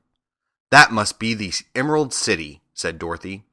As they walked on, the green glow became brighter and brighter, and it seemed that at last they were nearing the end of their travels. Yet it was afternoon before they came to the great wall that surrounded the city. It was high and thick, and of a bright green color. In front of them, and at the end of the road of yellow brick, was a big gate, all studded with emeralds that glittered so in the sun that even the painted eyes of the Scarecrow were dazzled by their brilliancy. There was a bell beside the gate, and Dorothy pushed the button and heard a silvery tinkle sound within. Then the big gate swung slowly open, and they all passed through and found themselves in a high arched room, the walls of which glistened with countless emeralds. Before them stood a little man about the same size as the Munchkins. He was clothed all in green, from his head to his feet, and even his skin was of a greenish tint. At his side was a large green box. When he saw Dorothy and her companions, the man asked, "What do you wish in the Emerald City?" "We came here to see the Great Oz," said Dorothy. The man was so surprised at this answer, he sat down to think it over. "It has been many years since anyone asked me to see Oz," he said, shaking his head in perplexity. "He is powerful and terrible, and if you come on an idle or foolish errand to bother the wise reflections of the great wizard, he might be angry and destroy you all in an instant." "But it is not a foolish errand, nor an idle one," replied the Scarecrow. "It is important, and we have been told that Oz is a good wizard." "So he is," said the Green Man, "and he rules the Emerald City wisely and well. But to those who are not honest, or who approach him from curiosity, he is most terrible, and few have ever dared ask to see his face. I am the guardian of the gates, and since you demand to see the Great Oz, I must take you to his palace. But first, you must put on the spectacles." "Why?" asked Dorothy. "Because if you do not wear spectacles, the brightness and glory of the Emerald City would blind you. Even those who live in the city must wear spectacles night and day. They are all locked on, for Oz so ordered it when the city was first built, and I have the only key that will unlock them." He opened the big box, and Dorothy saw that it was filled with spectacles of every size and shape. All of them had green glasses in them. The guardian of the gates found a pair that would just fit Dorothy and put them over her eyes. There were 2 golden bands fastened to them that passed around the back of her head, where they were locked together by a little key that was at the end of a chain the guardian of the gate wore around his neck. When they were on, Dorothy could not take them off had she wished, but of course she did not wish to be blinded by the glare of the Emerald City, so she said nothing. Then the Green Man fitted spectacles for the Scarecrow and the Tin Woodman and the Lion, and even on little Toto, and all were locked fast with the key. Then the guardian of the gates put on his own glasses and told them he was ready to show them to the palace. Taking a big golden key from a peg on the wall, he opened another gate, and they all followed him through the portal into the streets of the Emerald City. By the green spectacles, Dorothy and her friends were at first dazzled by the brilliancy of the wonderful city. The streets were lined with beautiful houses, all built of green marble and studded everywhere with sparkling emeralds. They walked over a pavement of the same green marble, and where the blocks were joined together were rows of emeralds set closely and glittering in the brightness of the sun. The window panes were of green glass. Even the sky above the city had a green tint, and the rays of the sun were green. There were many people, men, women, and children walking about, and these were all dressed in green clothes and had greenish skins.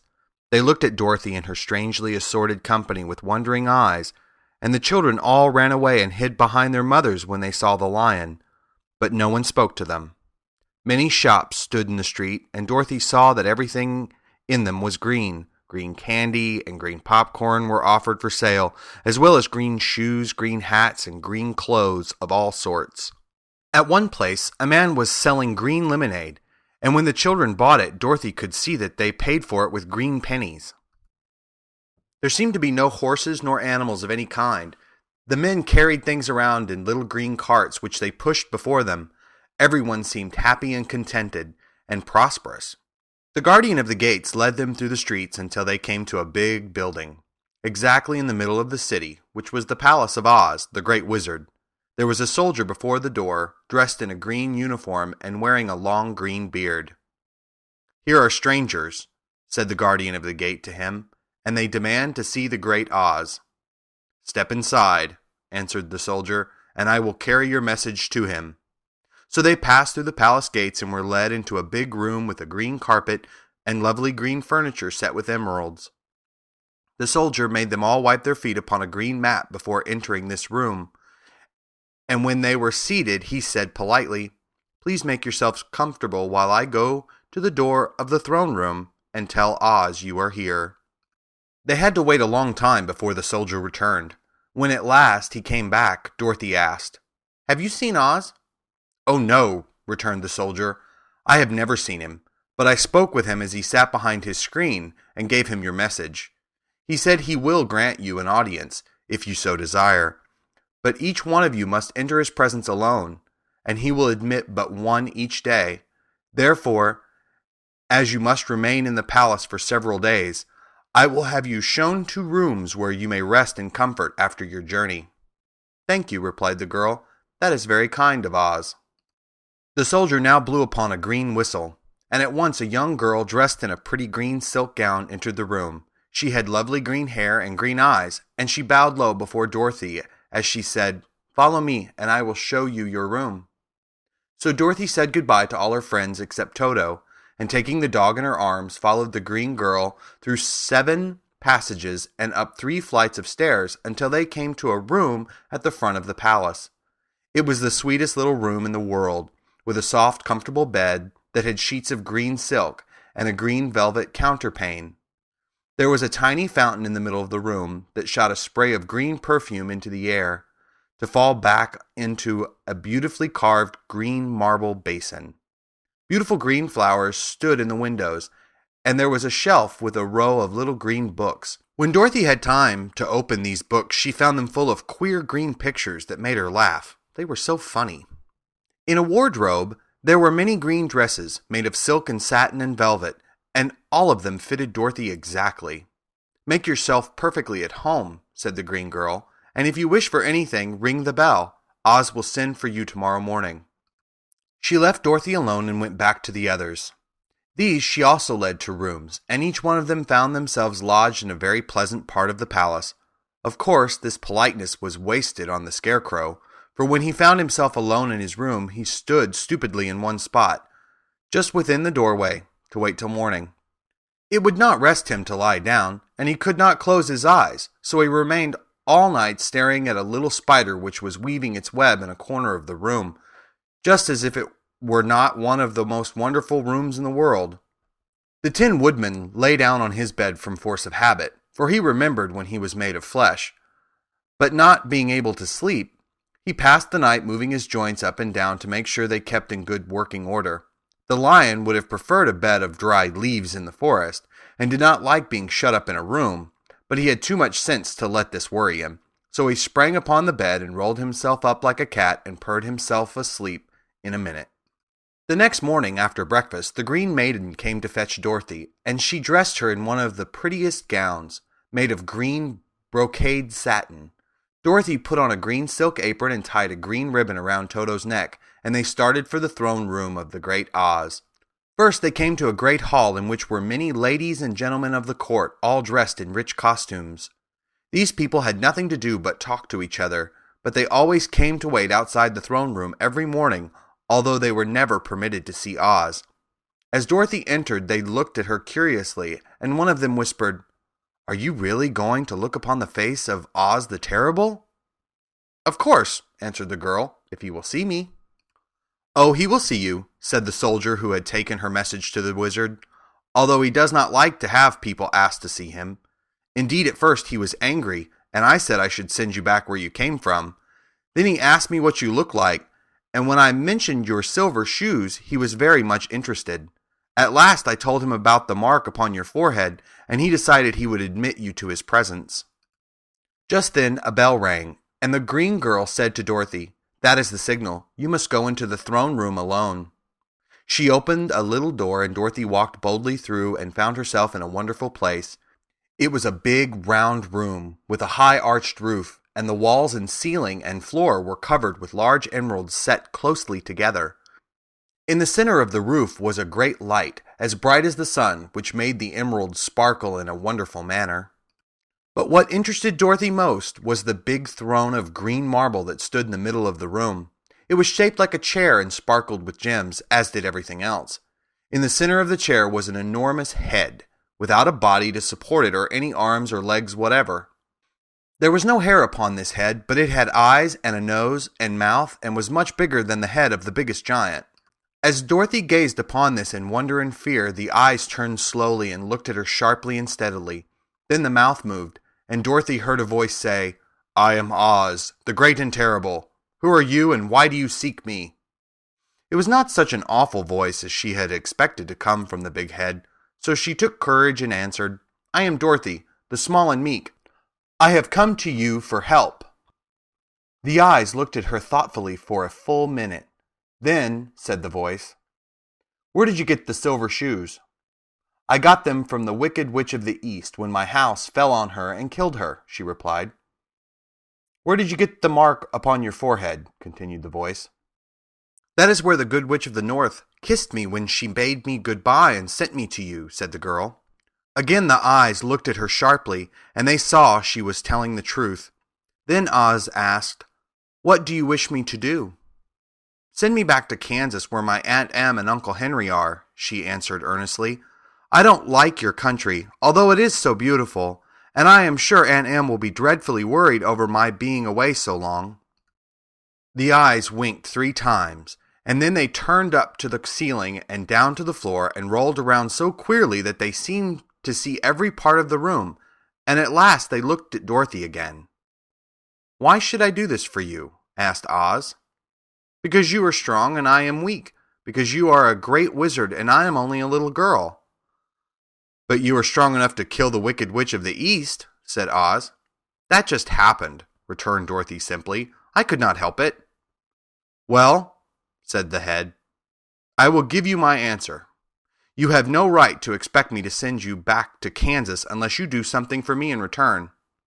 In this country, everyone must pay for everything he gets. If you wish me to use my magic power to send you home again, you must do something for me first. Help me, and I will help you." "What must I do?" asked the girl. "Kill the Wicked Witch of the West," answered Oz. "But I cannot!" exclaimed Dorothy, greatly surprised. "You killed the Witch of the East, and you wear the silver shoes, which bear a powerful charm. There is now but one wicked witch left in all this land, and when you can tell me she is dead, I will send you back to Kansas, but not before." The little girl began to weep. She was so much disappointed, and the eyes winked again and looked upon her anxiously, as if the great Oz felt that she could help him if she would. "I never killed anything willingly," she sobbed. "Even if I wanted to, how could I kill the Wicked Witch? If you, who are great and terrible, cannot kill her yourself, how do you expect me to do it?" "I do not know," said the head. "But that is my answer, and until the Wicked Witch dies, you will not see your uncle and aunt again. Remember that the witch is wicked, tremendously wicked, and ought to be killed. Now go, and do not ask to see me again until you have done your task." Sorrowfully, Dorothy left the throne room and went back to where the Lion and the Scarecrow and the 10 Woodmen were waiting to hear what Oz had said to her. "There is no hope for me," she said sadly, "for Oz will not send me home until I have killed the Wicked Witch of the West, and that I can never do." Her friends were sorry, but could do nothing to help her, so Dorothy went to her own room and lay down on the bed and cried herself to sleep. The next morning, the soldier with the green whiskers came to the Scarecrow and said, "Come with me, for Oz has sent for you." So the Scarecrow followed him and was admitted into the great throne room, where he saw, sitting in the emerald throne, a most lovely lady. She was dressed in green silk gauze and wore upon her flowing green locks a crown of jewels. Growing from her shoulders were wings, gorgeous in color and so light that they fluttered if the slightest breath of air reached them. When the Scarecrow had bowed as prettily as his straw stuffing would let him before this beautiful creature, she looked upon him sweetly and said, "I am Oz, the great and terrible. Who are you, and why do you seek me?" Now the Scarecrow, who had expected to see the great head Dorothy had told him of, was much astonished, but he answered her bravely, "I am only a scarecrow, stuffed with straw. Therefore I have no brains, and I come to you praying that you will put brains in my head instead of straw, so that I may become as much a man as any other in your dominions." "Why should I do this for you?" asked the lady. "Because you are wise and powerful, and no one else can help me," answered the Scarecrow. "I never grant favors without some return," said Oz, "but this much I will promise. If you will kill for me the Wicked Witch of the West, I will bestow upon you a great many brains, and such good brains that you will be the wisest man in all the land of Oz." "I thought you asked Dorothy to kill the witch," said the Scarecrow in surprise. "So I did. I don't care who kills her, but until she is dead I will not grant your wish. Now go, and do not seek me again until you have earned the brains you so greatly desire." The Scarecrow went sorrowfully back to his friends and told them what Oz had said, and Dorothy was surprised to find that the Great Wizard was not a head, as she had seen him, but a lovely lady. "All the same," said the Scarecrow, "she needs a heart as much as the Tin Woodman." On the next morning, the soldier with the green whiskers came to the Tin Woodman and said, "Oz has sent for you. Follow me." So the Tin Woodman followed him and came to the great throne room. He did not know whether he would find Oz a lovely lady or a head, but he hoped it would be the lovely lady. "For," he said to himself, "if it is the head, I am sure I shall not be given a heart, since a head has no heart of its own and therefore cannot feel for me. But if it is the lovely lady, I shall beg hard for a heart, for all ladies are themselves said to be kindly-hearted." But when the Woodman entered the great throne room, he saw neither the head nor the lady, for Oz had taken the shape of a most terrible beast. It was nearly as big as an elephant, and the green throne seemed hardly strong enough to hold its weight. The beast had a head like that of a rhinoceros, only there were 5 eyes in its face. There were 5 long arms growing out of its body, and it also had 5 long, slim legs. Thick woolly hair covered every part of it, and a more dreadful-looking monster could not be imagined. It was fortunate the Tin Woodman had no heart at the moment, for it would have beat loud and fast from terror. But being only 10, the Woodman was not at all afraid, although he was much disappointed. "I am Oz, the great and terrible," spoke the beast in a voice that was one great roar. "Who are you, and why do you seek me?" "I am a woodman, and made of tin. Therefore I have no heart, and cannot love. I pray you to give me a heart that I may be as other men are." "Why should I do this?" demanded the beast.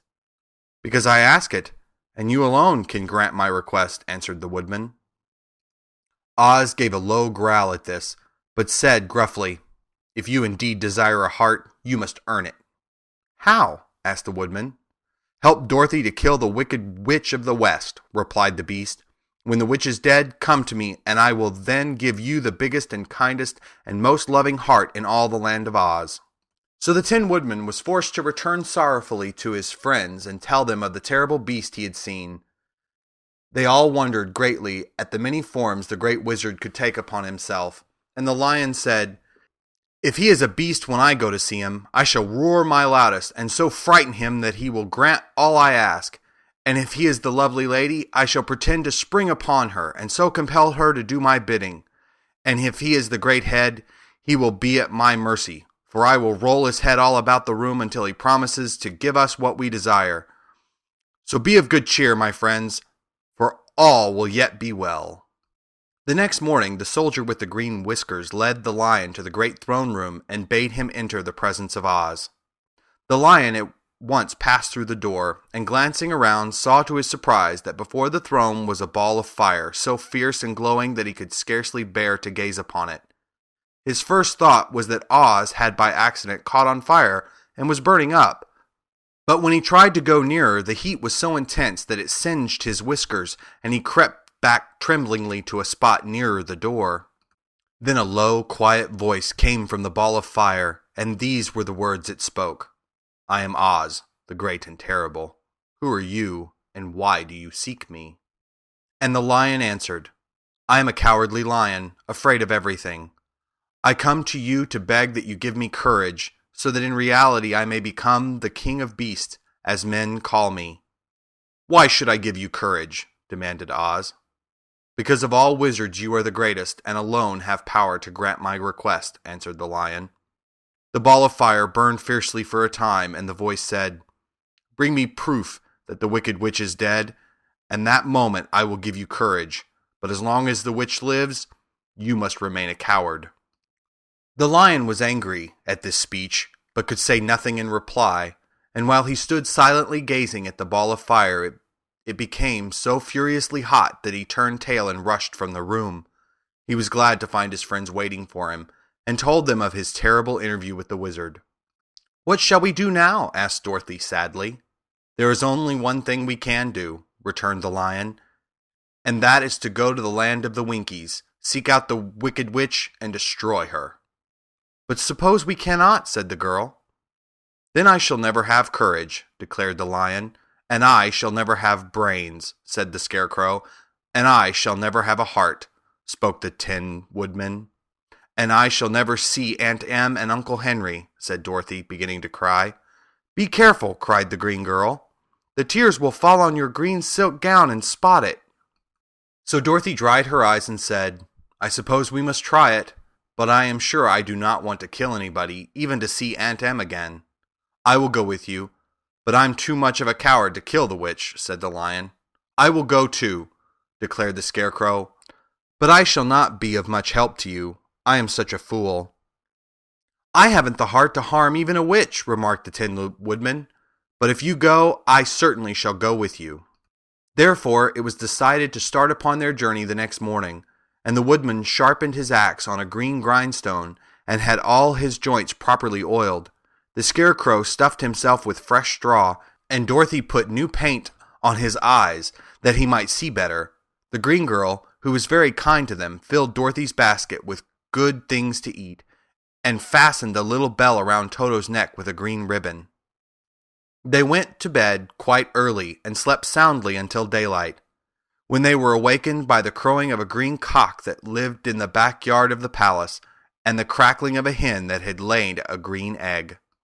The soldier with the green whiskers led them through the streets of the Emerald City until they reached the room where the guardian of the gates lived. This officer unlocked their spectacles to put them back in his great box, and then he politely opened the gate for our friends. "Which road leads to the Wicked Witch of the West?" asked Dorothy. "There is no road," answered the guardian of the gates. "No one ever wishes to go that way." "How then are we to find her?" inquired the girl. "That will be easy," replied the man, "for when she knows you are in the country of the Winkies, she will find you, and make you all her slaves." "Perhaps not," said the Scarecrow, "for we mean to destroy her." "Oh, that is different," said the guardian of the gates. "No one has ever destroyed her before, so naturally I thought she would make slaves of you, as she has of the rest. But take care, for she is wicked and fierce, and may not allow you to destroy her. Keep to the west, where the sun sets, and you cannot fail to find her." They thanked him and bade him goodbye, and turned toward the west, walking over fields of soft grass dotted here and there with daisies and buttercups. Dorothy still wore the pretty silk dress she had put on in the palace, but now, to her surprise, she found it was no longer green, but pure white. The ribbon around Toto's neck had also lost its green color, and was as white as Dorothy's dress. The Emerald City was soon left far behind. As they advanced, the ground became rougher and hillier, for there was no farms nor houses in this country of the West, and the ground was untilled. In the afternoon, the sun shone hot in their faces, for there were no trees to offer them shade, so that before night Dorothy and Toto and the lion were tired and lay down upon the grass and fell asleep, with the Woodman and the Scarecrow keeping watch. Now the Wicked Witch of the West had but one eye, yet that was as powerful as a telescope, and she could see everywhere. So, as she sat in the door of her castle, she happened to look around and saw Dorothy lying asleep with her friends all about. They were a long distance off, but the Wicked Witch was angry to find them in her country, so she blew upon a silver whistle that hung around her neck. At once there came running to her from all directions a pack of great wolves. They had long legs and fierce eyes and sharp teeth. "Go to those people," said the witch, "and tear them to pieces." "Are you not going to make them your slaves?" asked the leader of the wolves. "No," she answered. "One is of tin, and one of straw. One is a girl, and another a lion. None of them is fit to work, so you may tear them into small pieces." "Very well," said the wolf, and he dashed away at full speed, followed by the others. It was lucky the Scarecrow and the Woodman were wide awake and heard the wolves coming. "This is my fight," said the Woodman, "so get behind me, and I will meet them as they come." He seized his axe, which he had made very sharp, and as the leader of the wolves came on, the Tin Woodman swung his arm and chopped the wolf's head from its body, so that it immediately died. As soon as he could raise his axe, another wolf came up, and he also fell under the sharp edge of the Tin Woodman's weapon. There were 40 wolves, and 40 times a wolf was killed, so that at last they all lay dead in a heap before the Woodman. He put down his axe and sat beside the Scarecrow, who said, "It was a good fight, friend." They waited until Dorothy awoke the next morning. The little girl was quite frightened when she saw the great pile of shaggy wolves, but the Tin Woodman told her all. She thanked him for saving them and sat down to breakfast, after which they started again upon their journey. Now this same morning the Wicked Witch came to the door of her castle and looked out with her one eye that could see far off. She saw all her wolves lying dead, and the strangers still traveling through her country. This made her angrier than before, and she blew her silver whistle twice. Straightway a great flock of wild crows came flying toward her, enough to darken the sky, and the Wicked Witch said to the King Crow, "Fly at once to the strangers, peck out their eyes and tear them to pieces." The wild crows flew in one great flock toward Dorothy and her companions. When the little girl saw them coming, she was afraid. But the Scarecrow said, "This is my battle, so lie down beside me and you will not be harmed." So they all lay upon the ground except the Scarecrow, and he stood up and stretched out his arms, and when the crows saw him they were frightened, as these birds always are by scarecrows, and did not dare to come any nearer. But the King Crow said, "It is only a stuffed man. I will peck his eyes out." The King Crow flew at the Scarecrow, who caught it by the head and twisted its neck until it died. And then another crow flew at him, and the Scarecrow twisted its neck also. There were 40 crows, and 40 times the Scarecrow twisted a neck, until at last all were lying dead beside him. Then he called to his companions to rise, and again they went upon their journey. When the Wicked Witch looked out again and saw all her crows lying in a heap, she got into a terrible rage, and blew 3 times upon her silver whistle. Forthwith there was heard a great buzzing in the air, and a swarm of black bees came flying toward her. "Go to the strangers and sting them to death," commanded the witch, and the bees turned and flew rapidly until they came to where Dorothy and her friends were walking. But the Woodman had seen them coming, and the Scarecrow had decided what to do. "Take out my straw and scatter it over the little girl and the dog and the lion," he said to the Woodman, "and the bees cannot sting them." This the Woodman did, and as Dorothy lay close beside the lion and held Toto in her arms, the straw covered them entirely. The bees came and found no one but the Woodman to sting, so they flew at him and broke off all their stings against the 10, without hurting the Woodman at all. And as bees cannot live when their stings are broken, that was the end of the black bees, and they lay scattered thick about the Woodman, like little heaps of fine coal. Then Dorothy and the lion got up, and the girl helped the Tin Woodman put the straw back into the Scarecrow again, until he was as good as ever. So they started upon their journey once more. The Wicked Witch was so angry when she saw her black bees in little heaps like fine coal that she stamped her foot and tore her hair and gnashed her teeth. And then she called a dozen of her slaves, who were the Winkies, and gave them sharp spears, telling them to go to the strangers and destroy them.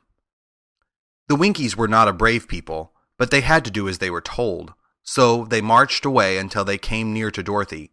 Then the lion gave a great roar and sprang towards them, and the poor Winkies were so frightened that they ran back as fast as they could.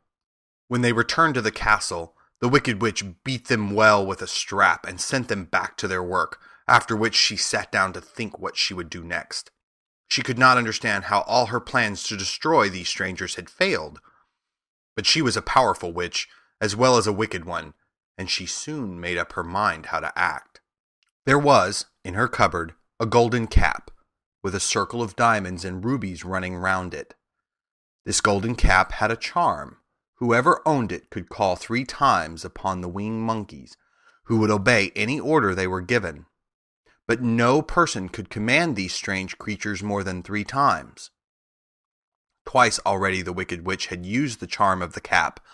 Once was when she had made the Winkies her slaves, and set herself to rule over their country.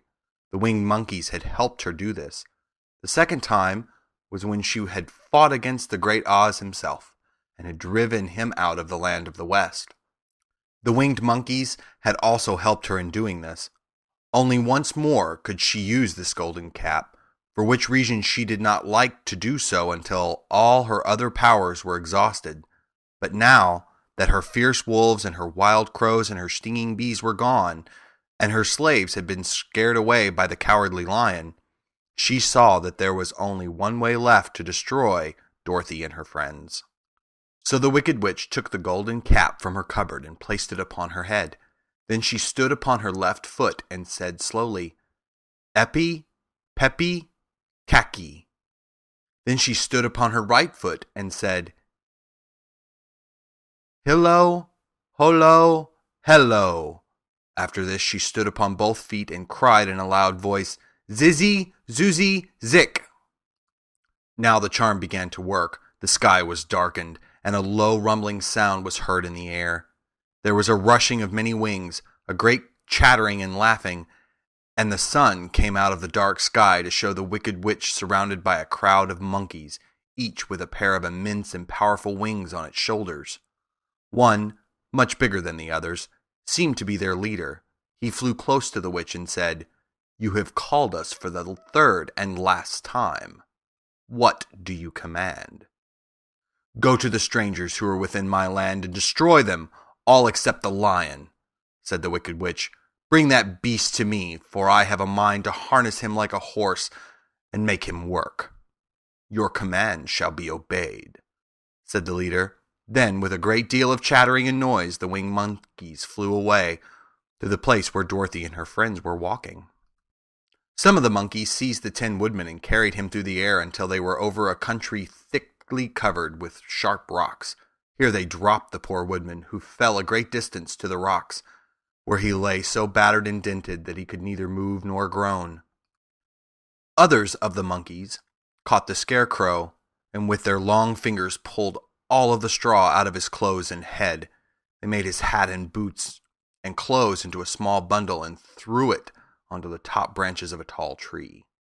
The remaining monkeys threw pieces of stout rope around the lion and wound many coils around his body and head and legs until he was unable to bite or scratch or struggle in any way. Then they lifted him up and flew away with him to the witch's castle, where he was placed in a small yard with a high iron fence around it so that he could not escape. But Dorothy they did not harm at all. She stood with Toto in her arms, watching the sad fate of her comrades and thinking it would soon be her turn. The leader of the winged monkeys flew up to her, his long, hairy arms stretched out and his ugly face grinning terribly. But he saw the mark of the good witch's kiss upon her forehead and stopped short, motioning to the others not to touch her. "We dare not harm this little girl," he said to them, "for she is protected by the power of good, and that is greater than the power of evil. All we can do is to carry her to the castle of the wicked witch and leave her there."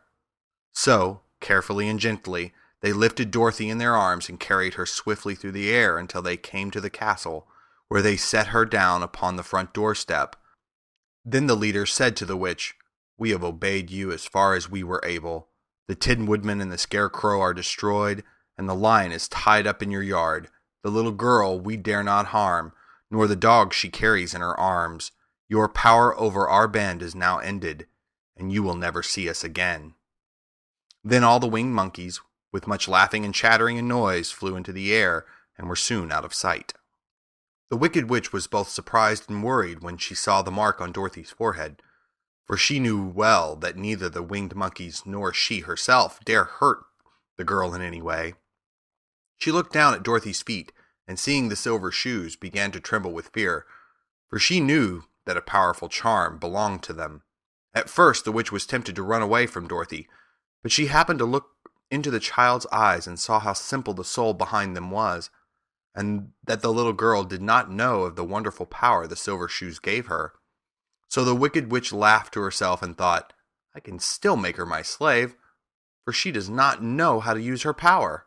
Then she said to Dorothy harshly and severely, "Come with me, and see that you mind everything I tell you, for if you do not, I will make an end of you, as I did of the Tin Woodman and the Scarecrow."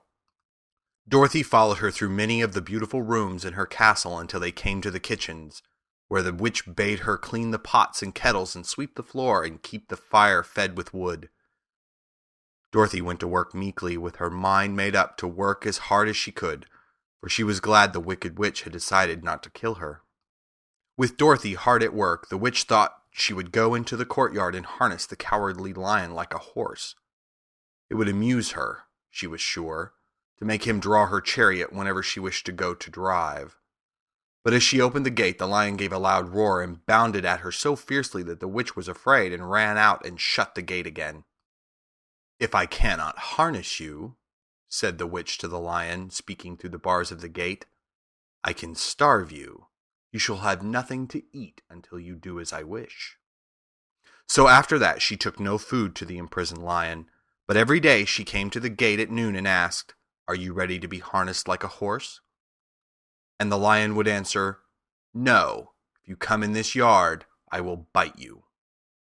The reason the lion did not have to do as the witch wished was that every night, while the woman was asleep, Dorothy carried him food from the cupboard.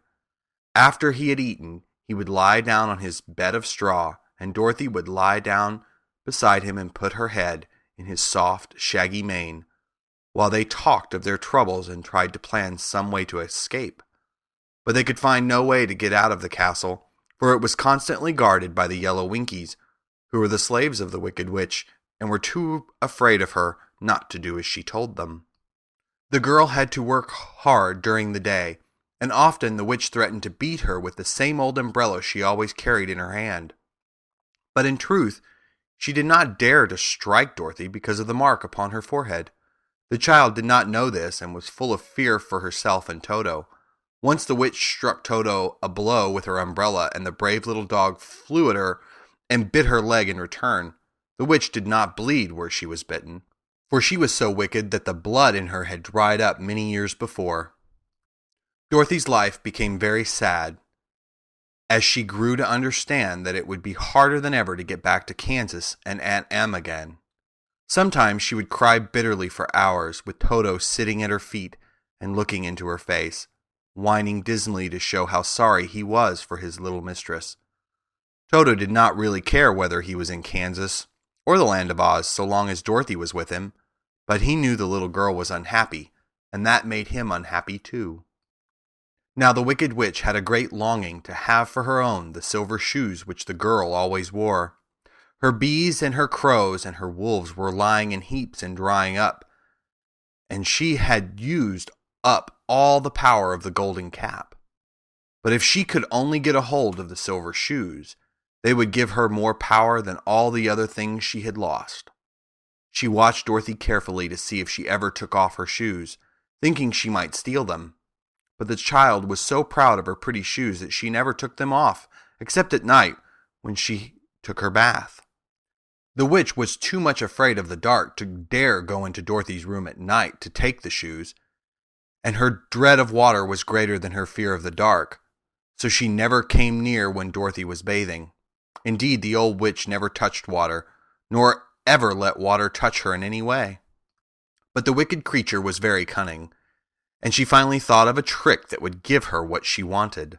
She placed a bar of iron in the middle of the kitchen floor, and then, by her magic arts, made the iron invisible to human eyes, so that when Dorothy walked across the floor, she stumbled over the bar, not being able to see it, and fell at full length. She was not much hurt, but in her fall, one of the silver shoes came off, and before she could reach it, the witch had snatched it away and put it on her own skinny foot. The wicked woman was greatly pleased with the success of her trick, for as long as she had one of the shoes, she owned half the power of their charm, and Dorothy could not use it against her, even had she known how to do so. The little girl, seeing she had lost one of her pretty shoes, grew angry, and said to the witch, "Give me back my shoe." "I will not," retorted the witch, "for it is now my shoe, and not yours." "You are a wicked creature," cried Dorothy. "You have no right to take my shoe from me." "I shall keep it just the same," said the witch, laughing at her, "and someday I shall get the other one from you too." This made Dorothy so very angry that she picked up the bucket of water that stood near and dashed it over the witch, wetting her from head to foot. Instantly, the wicked woman gave a loud cry of fear, and then, as Dorothy looked at her in wonder, the witch began to shrink and fall away. "See what you have done," she screamed. "In a minute I shall melt away." "I'm very sorry indeed," said Dorothy, who was truly frightened to see the witch actually melting away like brown sugar before her very eyes. "Didn't you know water would be the end of me?" asked the witch in a wailing, despairing voice. "Of course not," answered Dorothy. "How should I?" "Well, in a few minutes I shall be all melted, and you will have the castle to yourself. I have been wicked in my day, but I have never thought a little girl like you would ever be able to melt me and end my wicked deeds. Look out! Here I go!" With these words, the witch fell down in a brown, melted, shapeless mass and began to spread over the clean boards of the kitchen floor. Seeing that she had really melted away into nothing, Dorothy drew another bucket of water and threw it over the mess. She then swept it all out the door. After picking out the silver shoe, which was all that was left of the old woman, she cleaned and dried it with a cloth and put it on her foot again. Then, being at last free to do as she chose, she ran out to the courtyard to tell the lion that the Wicked Witch of the West had come to an end, and that they were no longer prisoners in a strange land. The Cowardly Lion was much pleased to hear that the Wicked Witch had been melted by a bucket of water, and Dorothy at once unlocked the gate of his prison and set him free. They went in together to the castle, where Dorothy's first act was to call all the Winkies together and tell them that they were no longer slaves. There was great rejoicing among the Yellow Winkies, for they had been made to work hard during many years for the Wicked Witch, who had always treated them with great cruelty. They kept this day as a holiday, then and ever after, and spent the time in feasting and dancing. "If our friends, the Scarecrow and the Tin Woodman, were only with us," said the Lion, "I should be quite happy." "Don't you suppose we could rescue them?" asked the girl anxiously. "We can try," answered the Lion. So they called the Yellow Winkies and asked them if they would help to rescue their friends, and the Winkies said that they would be delighted to do all in their power for Dorothy, who had set them free from bondage. So she chose a number of the Winkies who looked as if they knew the most, and they all started away. They traveled that day and part of the next until they came to the rocky plain where the Tin Woodman lay, all battered and bent. His axe was near him, but the blade was rusted and the handle broken off short. The Winkies lifted him tenderly in their arms and carried him back to the yellow castle again, Dorothy shedding a few tears by the way at the sad plight of her old friend, and the Lion looking sober and sorry. When they reached the castle, Dorothy said to the Winkies, "Are any of your people tinsmiths?" "Oh, yes, some of us are very good tinsmiths," they told her. "Then bring them to me," she said. And when the tinsmiths came, bringing with them all their tools and baskets, she inquired, "Can you straighten out those dents in the Tin Woodman, and bend him back into shape again, and solder him together where he is broken?" The tinsmiths looked the Woodman over carefully, and then answered that they thought they could mend him so he would be as good as ever. So they set to work in one of the big yellow rooms of the castle, and worked for 3 days and 4 nights, hammering and twisting and bending and soldering and polishing and pounding at the legs and body and head of the Tin Woodman, until at last he was straightened out into his old form, and his joints worked as well as ever. To be sure, there were several patches on him, but the tinsmiths did a good job, and as the Woodman was not a vain man, he did not mind the patches at all. When, at last, he walked into Dorothy's room and thanked her for rescuing him, he was so pleased that he wept tears of joy, and Dorothy had to wipe every tear carefully from his face with her apron so that his joints would not be rusted. At the same time, her own tears fell thick and fast at the joy of meeting her old friend again, and these tears did not need to be wiped away. As for the Lion, he wiped his eyes so often with the tip of his tail that it became quite wet, and he was obliged to go out into the courtyard and hold it in the sun until it dried. "If we only had the Scarecrow with us again," said the Tin Woodman when Dorothy had finished telling him everything that had happened, "I should be quite happy." "We must try to find him," said the girl. So she called the Winkies to help her, And they walked all that day and part of the next until they came to the tall tree in the branches of which the winged monkeys had tossed the Scarecrow's clothes. It was a very tall tree, and the trunk was so smooth that no one could climb it.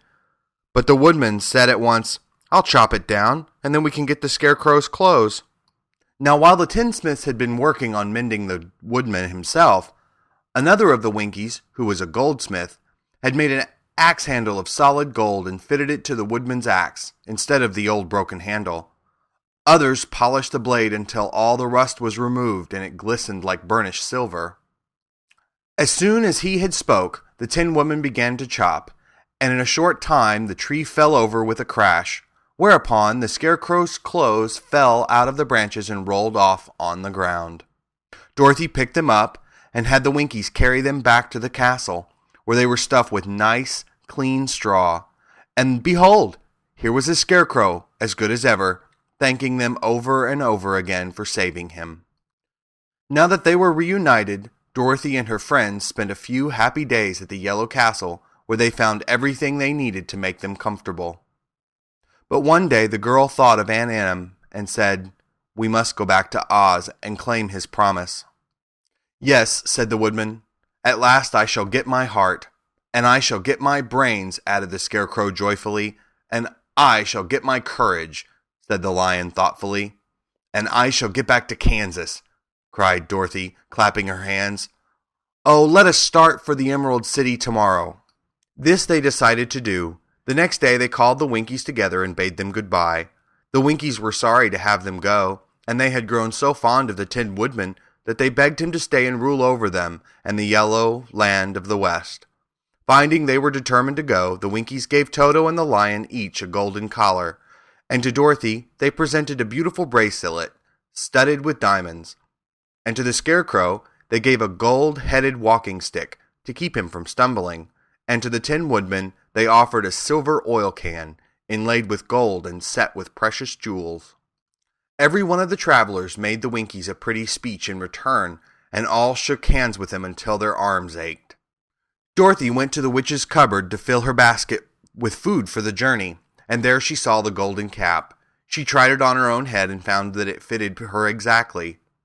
She did not know anything about the charm of the golden cap, but she saw that it was pretty, so she made up her mind to wear it and carry her sunbonnet in the basket.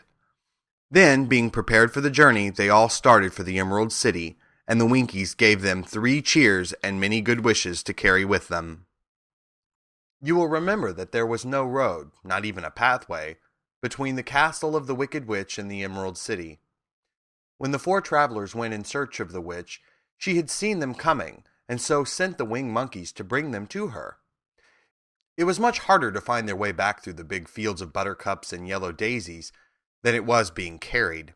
They knew, of course, they must go straight east, towards the rising sun, and they started off in the right way.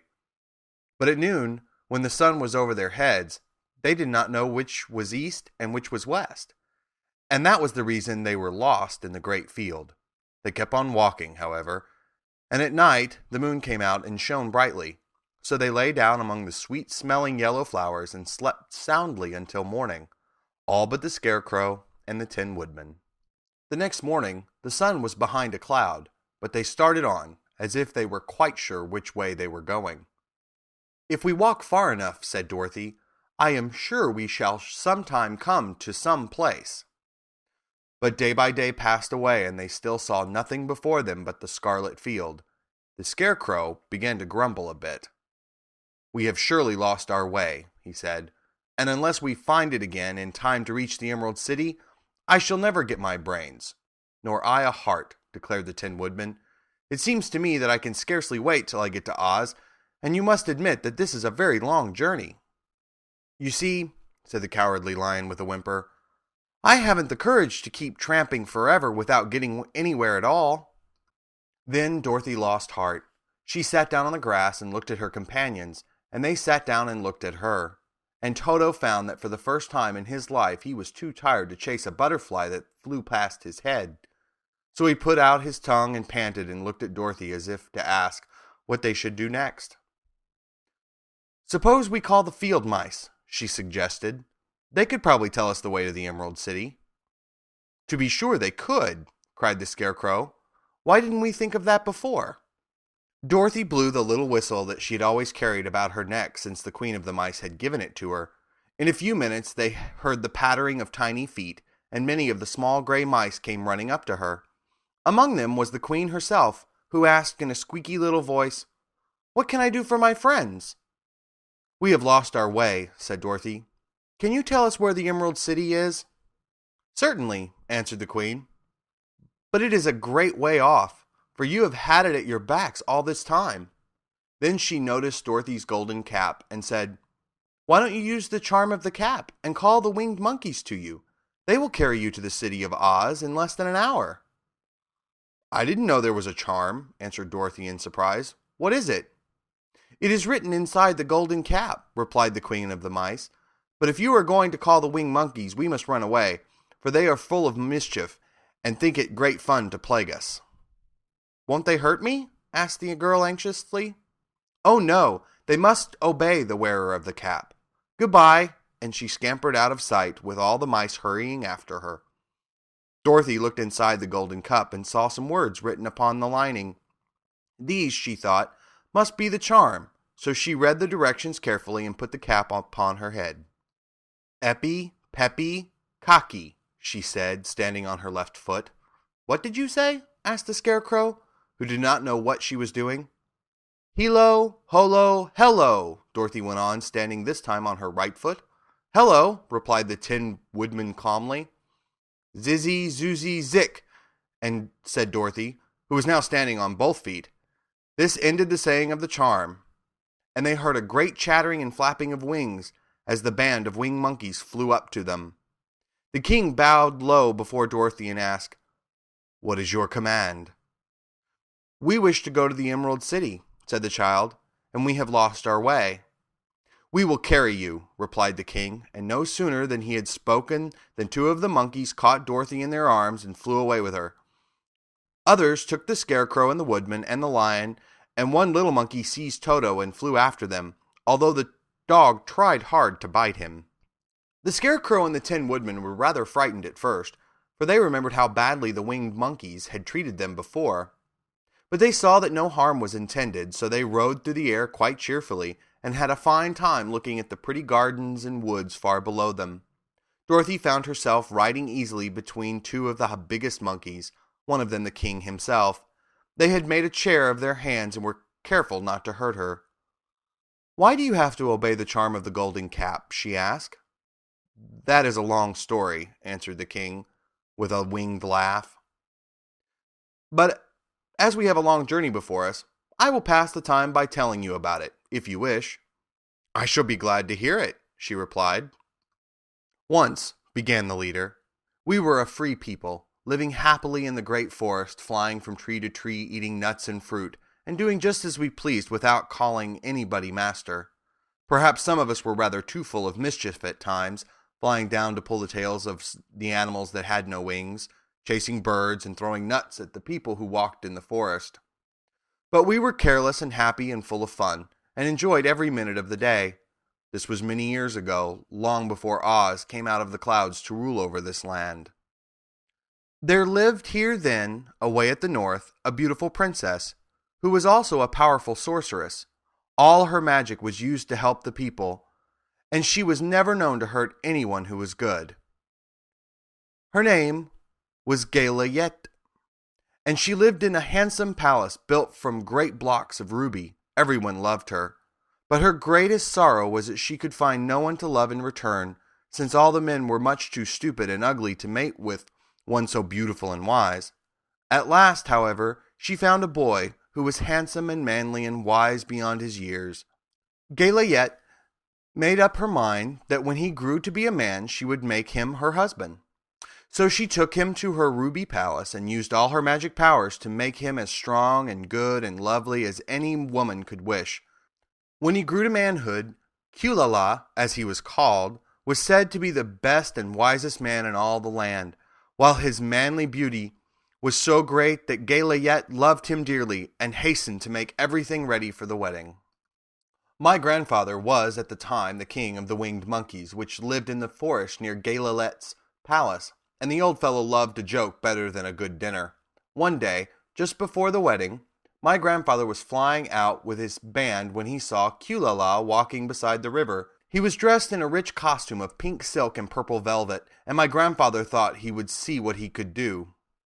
At his word, the band flew down and seized Kulala, carrying him in their arms until they were over the middle of the river, and then dropped him into the water. "Swim out, my fine fellow," cried my grandfather, "and see if the water has spotted your clothes." Kulala was much too wise not to swim, and he was not in the least spoiled by all his good fortune. He laughed when he came to the top of the water and swam to the shore. But when Gay Lilette came running out to see him, she found his silks and velvet all ruined by the river. The princess was angry, and she knew, of course, who did it. She had all the winged monkeys brought before her, and she said at first that their wings should be tied and they should be treated as they had treated Kulala and dropped in the river. But my grandfather pleaded hard, for he knew the monkeys would drown in the river with their wings tied, and Kulala said a kind word for them also, so that Gay Lilette finally spared them, on condition that the winged monkeys should ever after do 3 times the bidding of the owner of the golden cap. This cap had been made for a wedding present to Kulala, and it was said to have cost the princess half her kingdom. Of course, my grandfather and all the other monkeys at once agreed to the condition, and that is how it happens that we are 3 times the slaves of the owner of the golden cap, whoever it may be. "And what became of them?" asked Dorothy, who had been greatly interested in the story. "Kulala being the first owner of the golden cap," replied the monkey, "he was the first to lay his wishes upon us. As his bride could not bear the sight of us, he called us all to him in the forest after he had married her, and ordered us always to keep where she could never again set eyes on a winged monkey, which we were glad to do, for we were all afraid of her. This was all we ever had to do until the golden cap fell into the hands of the wicked witch of the West, who made us enslave the Winkies, and afterward drive Oz himself out of the land of the West. Now the golden cap is yours, and 3 times you have the right to lay your wishes upon us." As the Monkey King finished his story, Dorothy looked down and saw the green, shining walls of the Emerald City before them. She wondered at the rapid flight of the monkeys, but was glad the journey was over. The strange creatures set the travelers down carefully before the gate of the city. The king bowed low to Dorothy and then flew away swiftly, followed by all his band. "That was a good ride," said the little girl. "Yes, and a quick way out of our troubles," replied the lion. "How lucky it was you brought away that wonderful cap." The 4 travelers walked up to the great gate of Emerald City and rang the bell. After ringing several times, it was opened by the same guardian of the gates they had met before. "What are you, back again?" he asked in surprise. "Do you not see us?" answered the Scarecrow. "But I thought you had gone to visit the Wicked Witch of the West." "We did visit her," said the Scarecrow. "And she let you go again?" asked the man in wonder. "She could not help it, for she is melted," explained the Scarecrow. "Melted? Well, that is good news indeed," said the man. "Who melted her?" "It was Dorothy," said the lion gravely. "Good gracious!" exclaimed the man, and he bowed very low indeed before her. Then he led them into his little room and locked the spectacles from the great box on all their eyes, just as he had done before. Afterward, they passed on through the gate into the Emerald City. When the people heard from the guardian of the gates that Dorothy had melted the Wicked Witch of the West, they all gathered around the travelers and followed them in a great crowd to the Palace of Oz. The soldier with the green whiskers was still on guard before the door, but he let them in at once, and they were again met by the beautiful green girl, who showed each of them to their old rooms at once, so they might rest until the great wizard was ready to receive them. The soldier had the news carried straight to Oz that Dorothy and the other travelers had come back again after destroying the Wicked Witch, but Oz made no reply. They thought the great wizard would send for them at once, but he did not. They had no word from him the next day, nor the next, nor the next. The waiting was tiresome and wearing, and at last they grew vexed that Oz should treat them in so poor a fashion, after sending them to undergo hardships and slavery. So the Scarecrow at last asked the green girl to take another message to Oz, saying if he did not let them in to see him at once, they would call the winged monkeys to help them, and find out whether he kept his promises or not. When the wizard was given this message, he was so frightened that he sent word for them to come to the throne room at 4 minutes after 9 o'clock the next morning. He had once met the winged monkeys in the land of the West, and he did not wish to meet them again. The four travelers passed a sleepless night, each thinking of the gift Oz had promised to bestow on him. Dorothy fell asleep only once, and then she dreamed she was in Kansas, where Aunt Em was telling her how glad she was to have her little girl home again. Promptly at 9 o'clock the next morning, the green-whiskered soldier came to them, and 4 minutes later, they all went into the throne room of the great Oz. Of course, each one of them expected to see the wizard in the shape he had taken before, and all were greatly surprised when they looked about and saw no one at all in the room. They kept close to the door and closer to one another, for the stillness of the empty room was more dreadful than any of the forms they had seen Oz take. Presently, they heard a solemn voice that seemed to come somewhere near the top of the great dome, and it said, "I am Oz, the great and terrible. Why do you seek me?" They looked again in every part of the room, and then, seeing no one, Dorothy asked, "Where are you?" "I am everywhere," answered the voice, "but to the eyes of the common mortals I am invisible. I will now seat myself upon my throne that you may converse with me." Indeed, the voice seemed just then to come straight from the throne itself, so they walked toward it and stood in a row while Dorothy said, "We have come to claim our promise, O Oz." "What promise?" asked Oz. "You promised to send me back to Kansas when the Wicked Witch was destroyed," said the girl. "And you promised to give me brains," said the Scarecrow. "And you promised to give me a heart," said the Tin Woodman. "And you promised to give me courage," said the Cowardly Lion. "Is the Wicked Witch really destroyed?" asked the voice, and Dorothy thought it trembled a little. "Yes," she answered. "I melted her with a bucket of water." "Dear me," said the voice. "How sudden! Well, come to me tomorrow, for I must have time to think it over." "You've had plenty of time already," said the Tin Woodman angrily. "We shan't wait a day longer," said the Scarecrow. "You must keep your promise to us," exclaimed Dorothy. The lion thought it might be as well to frighten the wizard. So he gave a large, loud roar, which was so fierce and dreadful that Toto jumped away from him in alarm and tipped over the screen that stood in the corner. As it fell with a crash, they looked that way, and the next moment all of them were filled with wonder, for they saw, standing in just the spot the screen had hidden, a little old man with a bald head and a wrinkled face, who seemed to be as much surprised as they were. The Tin Woodman, raising his axe, rushed toward the little man and cried out, "Who are you?" "I am Oz, the great and terrible," said the little man in a trembling voice. "But don't strike me, please, don't, and I'll do anything you want me to." Our friends looked at him in surprise and dismay. "I thought Oz was a great head," said Dorothy. "And I thought Oz was a lovely lady," said the Scarecrow. "And I thought Oz was a terrible beast," said the Tin Woodman. "And I thought Oz was a ball of fire," exclaimed the lion. "No, you are all wrong," said the little man meekly. "I have been making believe." "Making believe?" cried Dorothy. "Are you not a great wizard?" "Hush, my dear. Don't speak so loud, or you will be overheard, and I should be ruined. I'm supposed to be a great wizard." "And you aren't?" she asked. "Not a bit of it, my dear. Just a common man." "You're more than that," said the Scarecrow in a grieved tone. "You're a humbug." "Exactly so," declared the little man, rubbing his hands together as if it pleased him. "I am a humbug." "But this is terrible," said the Tin Woodman. "How shall I ever get my heart?" "Or I my courage?" asked the lion. "Or I my brains?" wailed the Scarecrow, wiping the tears from his eyes with his coat sleeve. "My dear friends," said Oz, "I pray you not speak of these little things.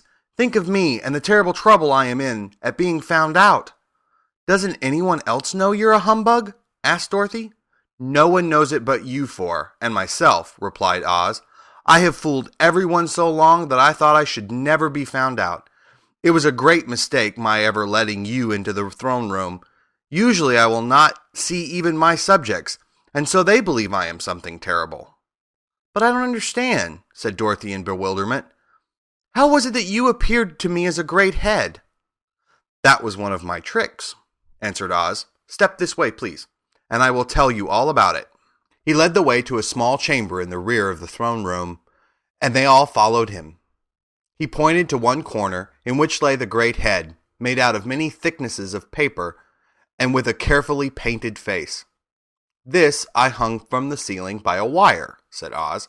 "I stood behind the screen and pulled a thread to make the eyes move and the mouth open." "But how about the voice?" she inquired. "Oh, I'm a ventriloquist," said the little man. "I can throw the sound of my voice wherever I wish, so that you thought it was coming out of the head. Here are the other things I used to deceive you." He showed the Scarecrow the dress and the mask he had worn when he seemed to be the lovely lady.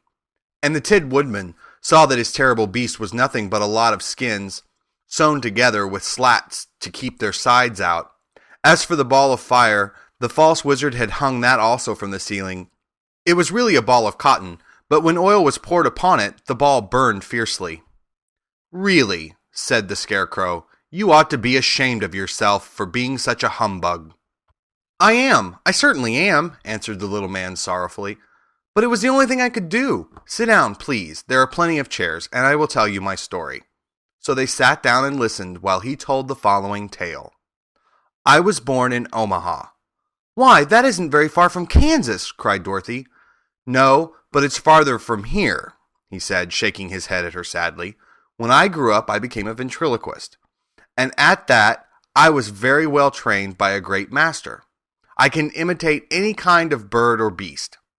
Here he mewed so like a kitten that Toto pricked up his ears and looked everywhere to see where she was. "After a time," continued Oz, "I tired of that and became a balloonist." "What is that?" asked Dorothy. "A man who goes up in a balloon on circus day, so as to draw a crowd of people together and get them to pay to see the circus," he explained. "Oh," she said, "I know. Well, one day I went up in a balloon and the ropes got twisted so that I couldn't come down again. It went way up above the clouds, so far that a current of air struck it and carried it many, many miles away. For a day and a night I traveled through the air, and on the morning of the second day I awoke and found the balloon floating over a strange and beautiful country. It came down gradually, and I was not hurt a bit. But I found myself in the midst of a strange people, who, seeing me come from the clouds, thought I was a great wizard. Of course I let them think so, because they were afraid of me and promised to do anything I wished them to do. Just to amuse myself, and keep the good people busy, I ordered them to build the city, and my palace, and they did it all willingly and well. Then I thought, as the country was so green and beautiful, I would call it the Emerald City. And to make the name fit her better, I put green spectacles on all the people so that everything they saw was green." "But isn't everything here green?" asked Dorothy. "No more than in any other city," replied Oz. "But when you wear green spectacles, why, of course, everything you see looks green to you. The Emerald City was built a great many years ago, for I was a young man when the balloon brought me here, and I am a very old man now. But my people have worn green glasses on their eyes so long that most of them think it really is an Emerald City, and it certainly is a beautiful place, abounding in jewels and precious metals, and every good thing that is needed to make one happy. I have been good to the people, and they like me. But ever since this palace was built, I have shut myself up and would not see any of them. One of my greatest fears was the witches, for while I had no magical powers at all, I soon found out that the witches were really able to do wonderful things. There were 4 of them in this country, and they ruled the people who lived in the north and south and east and west.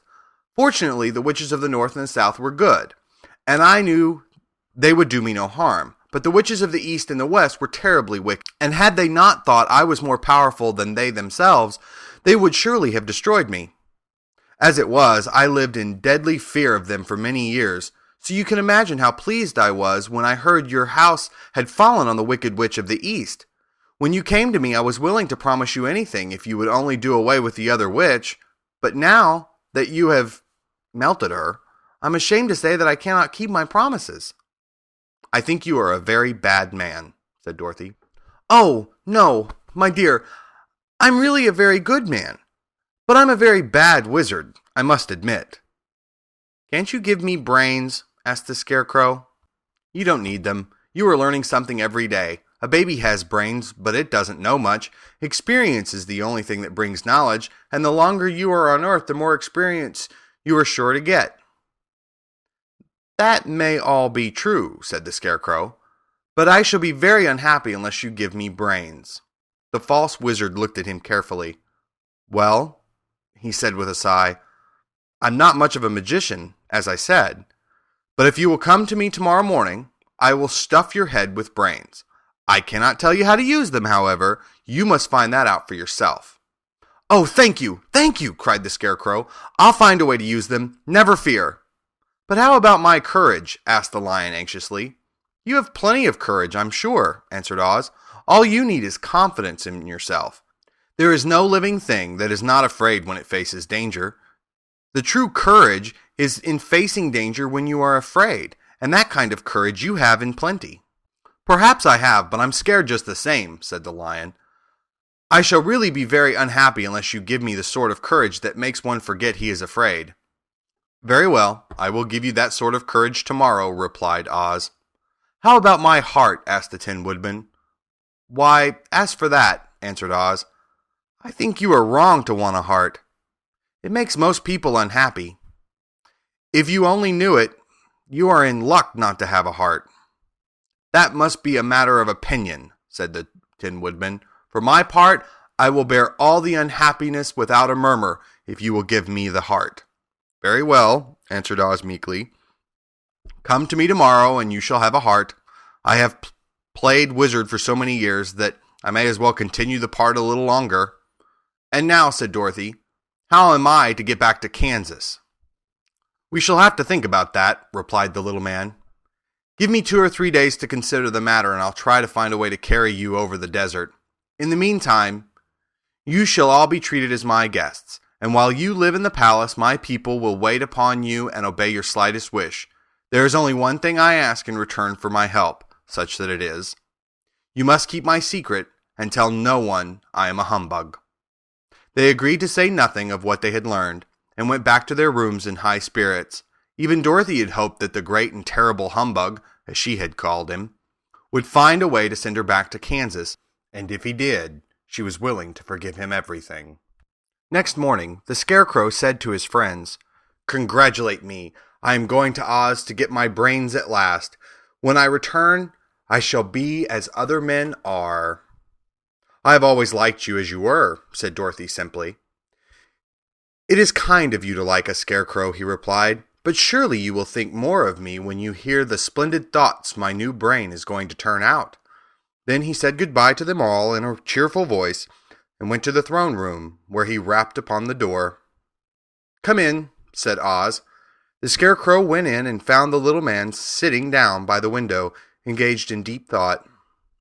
"I have come for my brains," remarked the Scarecrow, a little uneasily. "Oh, yes, sit down in that chair, please," replied Oz. "You must excuse me for taking your head off, but I shall have to do it in order to put your brains in their proper place." "That's all right," said the Scarecrow. "You are quite welcome to take my head off, as long as it will be a better one when you put it on again." So the wizard unfastened his head and emptied out the straw. Then he entered the back room and took up a measure of bran, which he mixed with a great many pins and needles. Having shaken them together thoroughly, he filled the top of the Scarecrow's head with the mixture and stuffed the rest of the space with straw to hold it in place.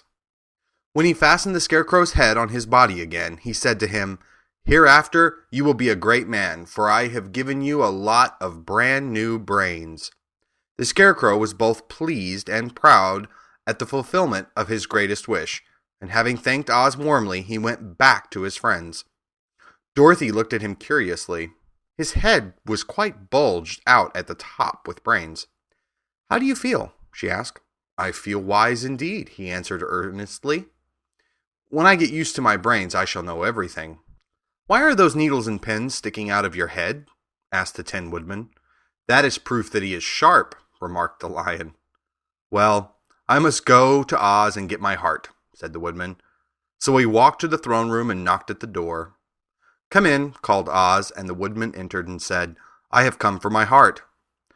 "Very well," answered the little man, "but I shall have to cut a hole in your breast so I can put your heart in the right place. I hope it won't hurt you."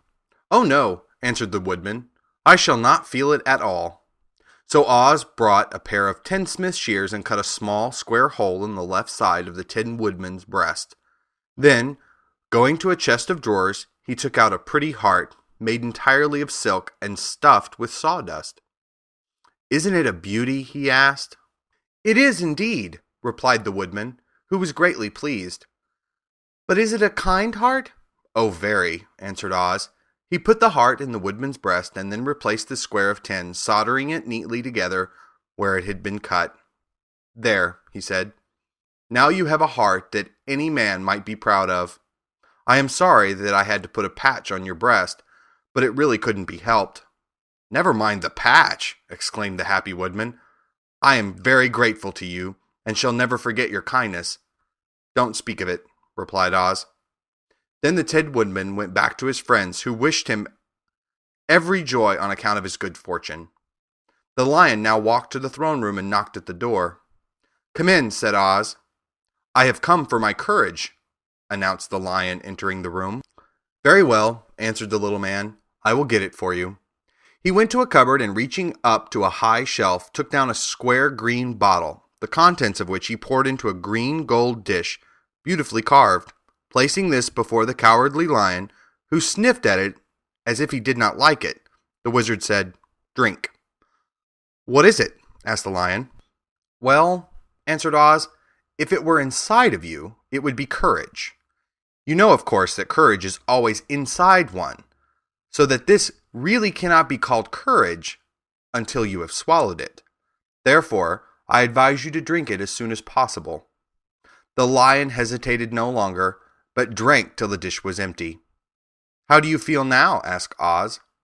"Full of courage," replied the Lion, who went joyfully back to his friends to tell them of his good fortune. Oz, left to himself, smiled to think of his success in giving the Scarecrow and the Tin Woodman and the Lion exactly what they thought they wanted. "How can I help being a humbug?" he said, "when all these people make me do things that everybody knows can't be done? It was easy to make the Scarecrow and the Lion and the Woodman happy, because they imagined I could do anything. But it will take more than just imagination to carry Dorothy back to Kansas, and I'm sure I don't know how it can be done." For 3 days, Dorothy heard nothing from Oz. These were sad days for the little girl, although her friends were all quite happy and contented. The Scarecrow told them there were wonderful thoughts in his head, but he would not say what they were because he knew no one could understand them but himself. When the Tin Woodman walked about, he felt his heart rattling around in his breast, and he told Dorothy he had discovered it to be a kinder and more tender heart than the one he had owned when he was made of flesh. The Lion declared he was afraid of nothing on earth, and would gladly face an army or a dozen of the fierce Kalidas. Thus, each of the little party was satisfied except Dorothy, who longed more than ever to get back to Kansas. On the 4th day, to her great joy, Oz sent for her, and when she entered the throne room, he greeted her pleasantly. "Sit down, my dear. I think I have found a way to get you out of this country." "And back to Kansas?" she asked eagerly. "Well, I'm not sure about Kansas," said Oz, "for I haven't the faintest notion which way it lies. But the first thing to do is to cross the desert, and then it should be easy to find your way home." "How can I cross the desert?" she inquired. "Well, I'll tell you what I think," said the little man. "You see, when I came to this country, it was in a balloon. You also came through the air, being carried by a cyclone. So I believe the best way to get across the desert will be through the air. Now, it is quite beyond my powers to make a cyclone, but I've been thinking the matter over, and I believe I can make a balloon." "How?" asked Dorothy. "A balloon," said Oz, "is made of silk, which is coated with glue to keep the gas in it. I have plenty of silk in the palace, so it will be no trouble to make the balloon. But in all this country, there is no gas to fill the balloon with, to make it float." "If it won't float," remarked Dorothy, "it will be of no use to us." "True," answered Oz, "but there is another way to make it float, which is to fill it with hot air. Hot air isn't as good as gas, for if the air should get cold, the balloon would come down in the desert, and we should be lost." "We?" exclaimed the girl. "Are you going with me?" "Yes, of course," replied Oz. "I am tired of being such a humbug. If I should go out of this palace, my people would soon discover I am not a wizard, and then they would be vexed with me for having deceived them. So I have to stay shut up in these rooms all day, and it gets tiresome. I'd much rather go back to Kansas with you and be in a circus again." "I shall be glad to have your company," said Dorothy. "Thank you," he answered. "Now, if you will help me sew the silk together, we will begin work on our balloon." So Dorothy took a needle and thread, and as fast as Oz cut the strips of silk into proper shape, the girl sewed them neatly together. First there was a strip of light green silk, then a strip of dark green, and then a strip of emerald green, for Oz had a fancy to make the balloon in different shades of the color about them. It took 3 days to sew all the strips together, but when it was finished, they had a big bag of green silk more than 20 feet long. Then Oz painted it on the inside with a coat of thin glue to make it airtight, after which he announced that the balloon was ready. "But we must have a basket to ride in," he said. So he sent the soldier with the green whiskers for a big clothes basket, which he fastened with many ropes to the bottom of the balloon. When it was all ready, Oz sent word to his people that he was going to make a visit to a great brother wizard who lived in the clouds. The news spread rapidly throughout the city, and everyone came to see the wonderful sight. Oz ordered the balloon carried out in front of the palace, and the people gazed upon it with much curiosity. The Tin Woodman had chopped a big pile of wood, and now he made a fire of it, and Oz held the bottom of the balloon over the fire so that the hot air that rose from it would be caught in the silken bag. Gradually, the balloon swelled out and rose into the air, until finally the basket just touched the ground. Then Oz got into the basket and said to all the people in a loud voice, "I am now going away to make a visit. While I am gone, the Scarecrow will rule over you. I command you to obey him as you would me." The balloon was by this time tugging hard at the rope that held it to the ground, for the air within was hot, and this made it so much lighter in weight than the air without that it pulled hard to rise into the sky. "Come, Dorothy," cried the wizard. "Hurry up or the balloon will fly away." "I can't find Toto anywhere," replied Dorothy, who did not wish to leave her little dog behind. Toto had run into the crowd to bark at a kitten, and Dorothy at last found him. She picked him up and ran towards the balloon. She was within a few steps of it, and Oz was holding out his hands to help her into the basket, when crack went the ropes, and the balloon rose into the air without her. "Come back!" she screamed. "I want to go too!" "I can't come back, my dear," called Oz from the basket. "Goodbye!" "Goodbye!" shouted everyone, and all eyes were turned upward to where the wizard was riding in the basket, rising every moment farther and farther into the sky. And that was the last any of them ever saw of Oz, the wonderful wizard, though he may have reached Omaha safely, and be there now for all we know. But the people remembered him lovingly, and said to one another, "Oz was always our friend. When he was here, he built for us this beautiful Emerald City, and now he is gone. He has left us the wise Scarecrow to rule over us." Still, for many days they grieved over the loss of the wonderful wizard, and would not be comforted. Dorothy wept bitterly at the passing of her hope to get home to Kansas again, but when she thought it all over, she was glad she had not gone up in a balloon. And she also felt sorry at losing Oz, and so did her companions. The Tin Woodman came to her and said, "Truly I should be ungrateful if I failed to mourn for a man who gave me a lovely heart. I should like to cry a little because Oz is gone, if you will kindly wipe away my tears so that I shall not rust." "With pleasure," she answered, and brought a towel at once. Then the Tin Woodman wept for several minutes, and she watched the tears carefully and wiped them away with the towel. When he had finished, he thanked her kindly and oiled himself thoroughly with his jeweled oil can to guard against mishap. The Scarecrow was now the ruler of the Emerald City, and although he was not a wizard, the people were proud of him, for, they said, there is not another city in all the world that is ruled by a stuffed man. And, so far as they knew, they were quite right. The morning after the balloon had gone up with Oz, the four travelers met in the throne room and talked matters over. The Scarecrow sat in the big throne, and the others stood respectfully before him. "We are not so unlucky," said the new ruler, For this palace and the Emerald City belong to us, and we can do just as we please. When I remember that a short time ago I was up on a pole in a farmer's cornfield, and that now I am the ruler of this beautiful city, I am quite satisfied with my lot." "I also," said the Tin Woodman, "am well pleased with my new heart, and, really, that was the only thing I wished in all the world. For my part, I am content in knowing I am as brave as any beast that ever lived, if not braver," said the Lion modestly. "If Dorothy would only be contented to live in the Emerald City," continued the Scarecrow, "we might all be happy together." "But I don't want to live here," cried Dorothy. "I want to go to Kansas and live with Aunt Em and Uncle Henry." "Well, then, what can be done?" inquired the Woodman. The Scarecrow decided to think, and he thought so hard that the pins and needles began to stick out of his brains. Finally he said, "Why not call the winged monkeys and ask them to carry you over the desert?" "I never thought of that," said Dorothy joyfully. "It's just the thing. I'll go at once for the golden cap." When she brought it into the throne room, she spoke the magic words, and soon the band of winged monkeys flew in through the open window and stood beside her.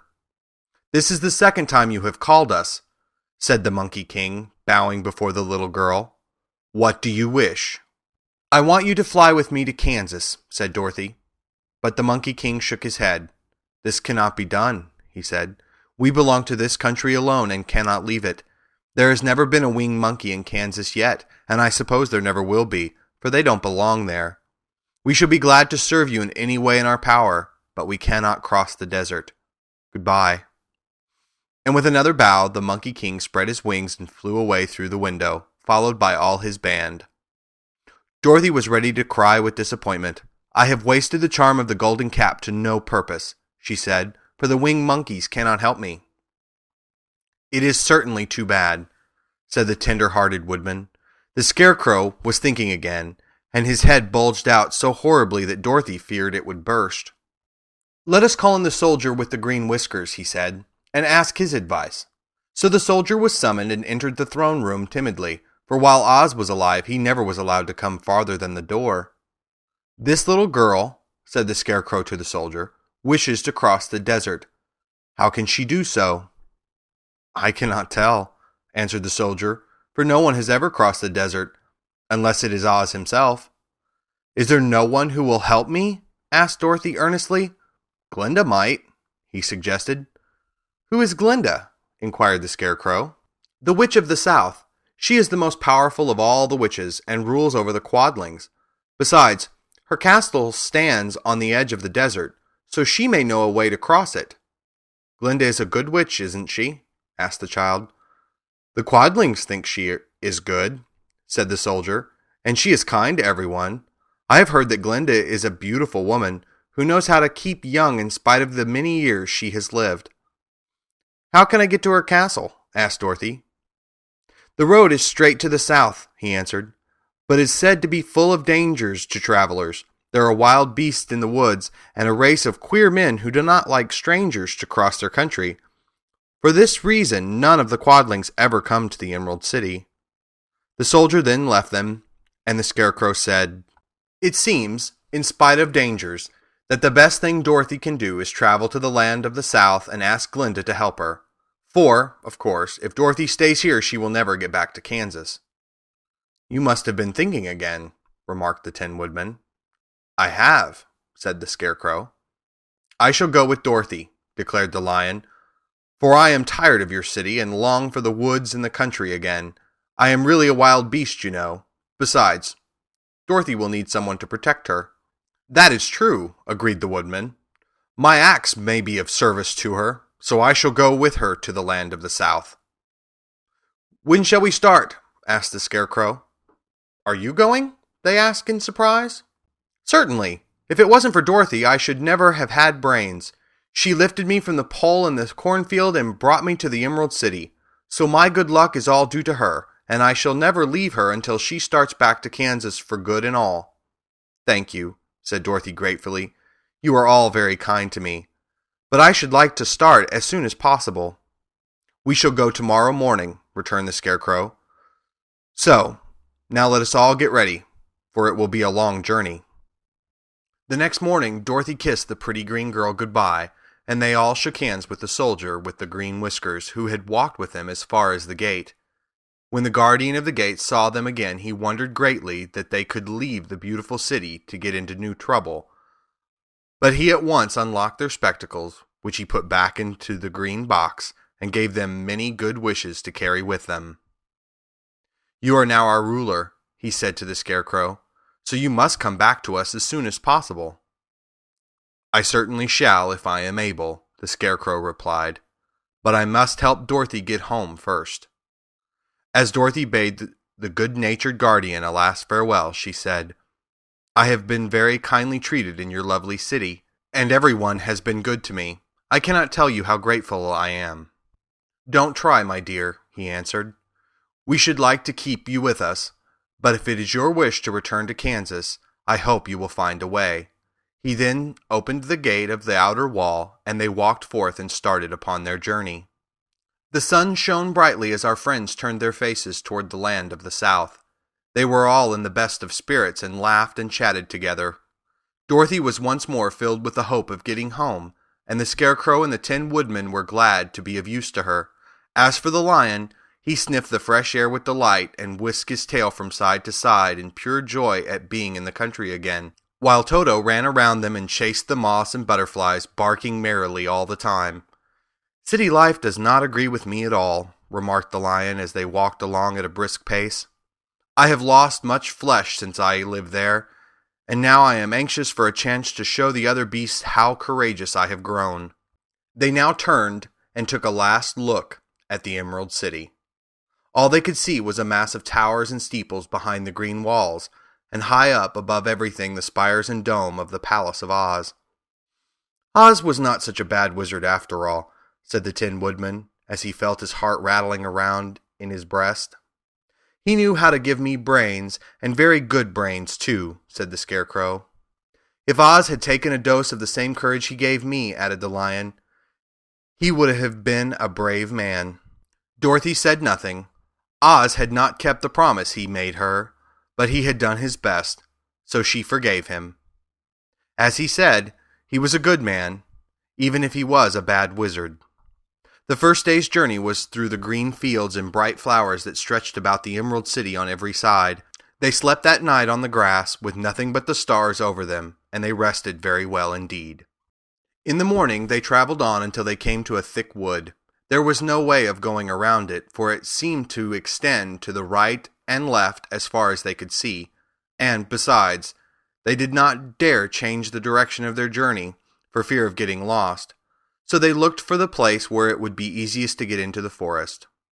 The Scarecrow, who was in the lead, finally discovered a big tree with such wide spreading branches that there was room for the party to pass underneath. So he walked forward to the tree, but just as he came under the first branches, they bent down and twined around him, and the next minute he was raised from the ground and flung headlong among his fellow travelers. This did not hurt the Scarecrow, but it surprised him, and he looked rather dizzy when Dorothy picked him up. "Is there another space between the trees?" called the lion. "Let me try it first," said the Scarecrow, "for it doesn't hurt me to get thrown about." He walked up to another tree as he spoke, but its branches immediately seized him and tossed him back again. "This is strange," exclaimed Dorothy. "What shall we do?" "The trees seem to have made up their mind to fight us and stop our journey," remarked the lion. "I believe I will try it myself," said the Woodman, and, shouldering his axe, he marched up to the first tree that had handled the Scarecrow so roughly.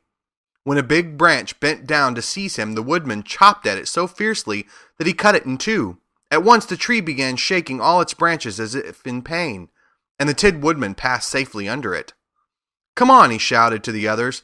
"Be quick." They all ran forward and passed under the tree without injury, except Toto, who was caught by a small branch and shaken until he howled. But the Woodman promptly chopped off the branch and set the little dog free. The other trees of the forest did nothing to keep them back, so they made up their minds that only the first row of trees could bend down their branches, and that probably these were the policemen of the forest, and given this wonderful power in order to keep strangers out of it. The four travelers walked along with ease through the trees until they came to the far edge of the wood. Then, to their surprise, they found before them a high wall which seemed to be made of white china. It was smooth, like the surface of a dish, and higher than their heads. "What shall we do now?" asked Dorothy. "I will make a ladder," said the Tin Woodman, "for we certainly must climb over the wall." While the Woodman was making a ladder from wood which he found in the forest, Dorothy lay down and slept, for she was tired by the long walk. The Lion also curled himself up to sleep, and Toto laid beside him.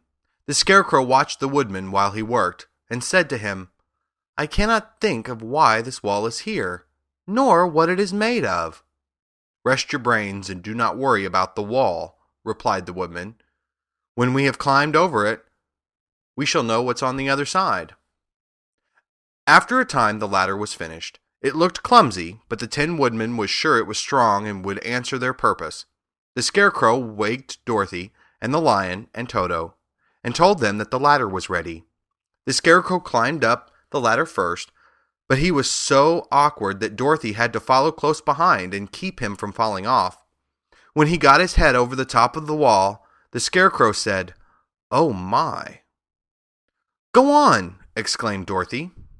So the Scarecrow climbed further up and sat down on the top of the wall.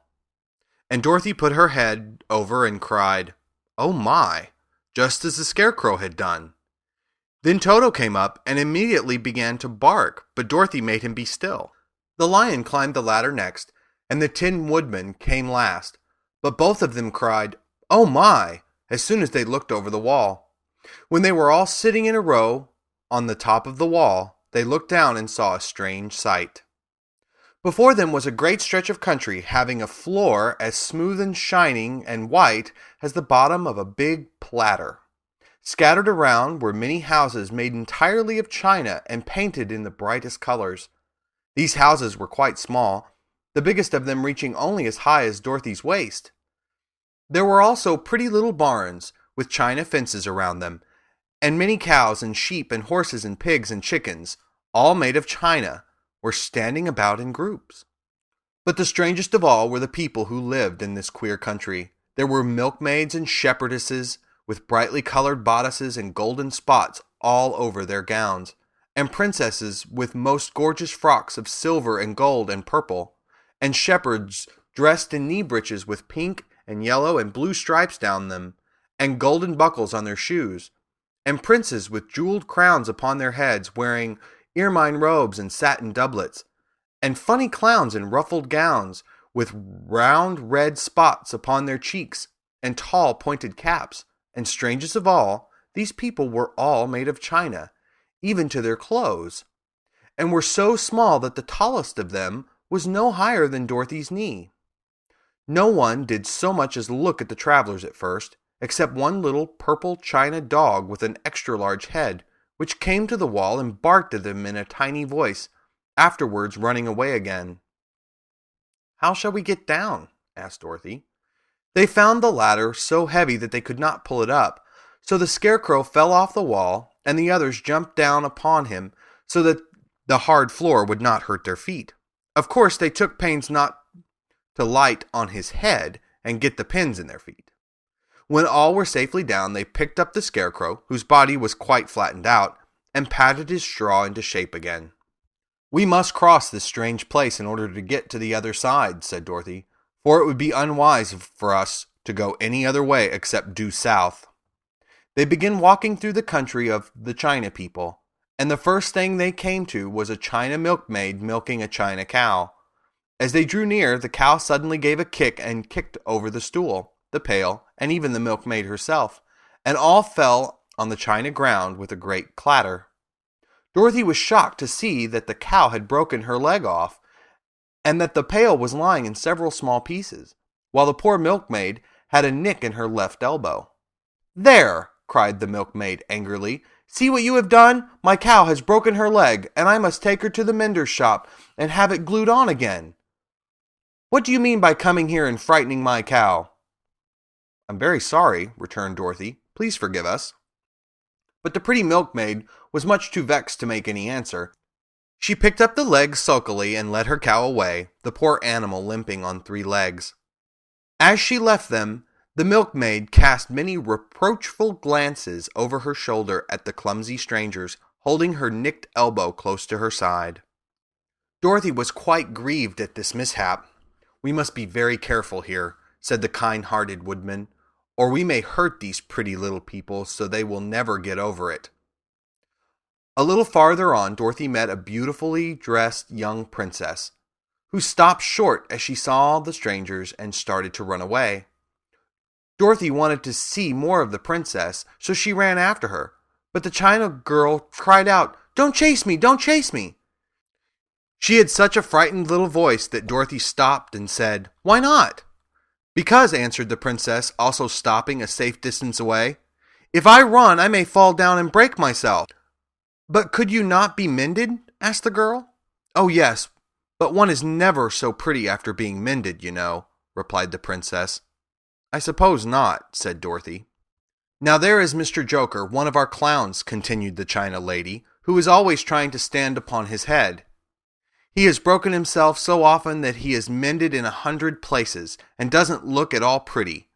Here he comes now, so you can see for yourself." Indeed, a jolly little clown came walking toward them, and Dorothy could see that in spite of his pretty clothes of red and yellow and green, he was completely covered with cracks, running every which way and showing plainly that he had been mended in many places. The clown put his hands in his pockets, and after puffing out his cheeks and nodding his head at them saucily, he said, "My lady fair, why do you stare at poor old Mr. Joker? You're quite as stiff and prim as if you'd eaten up a poker." "Be quiet, sir," said the princess.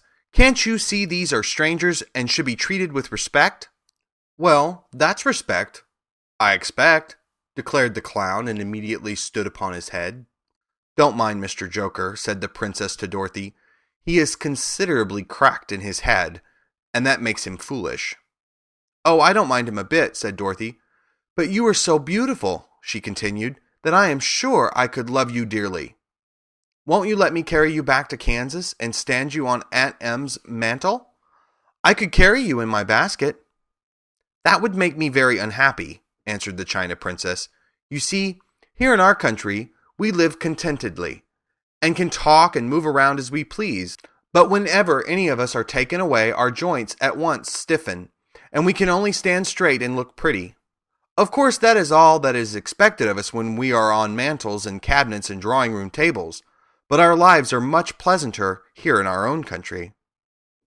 "I would not make you unhappy for all the world," exclaimed Dorothy. "So I'll just say goodbye." "Goodbye," replied the princess. They walked carefully through the China country. The little animals and all the people scampered out of their way, fearing the strangers would break them.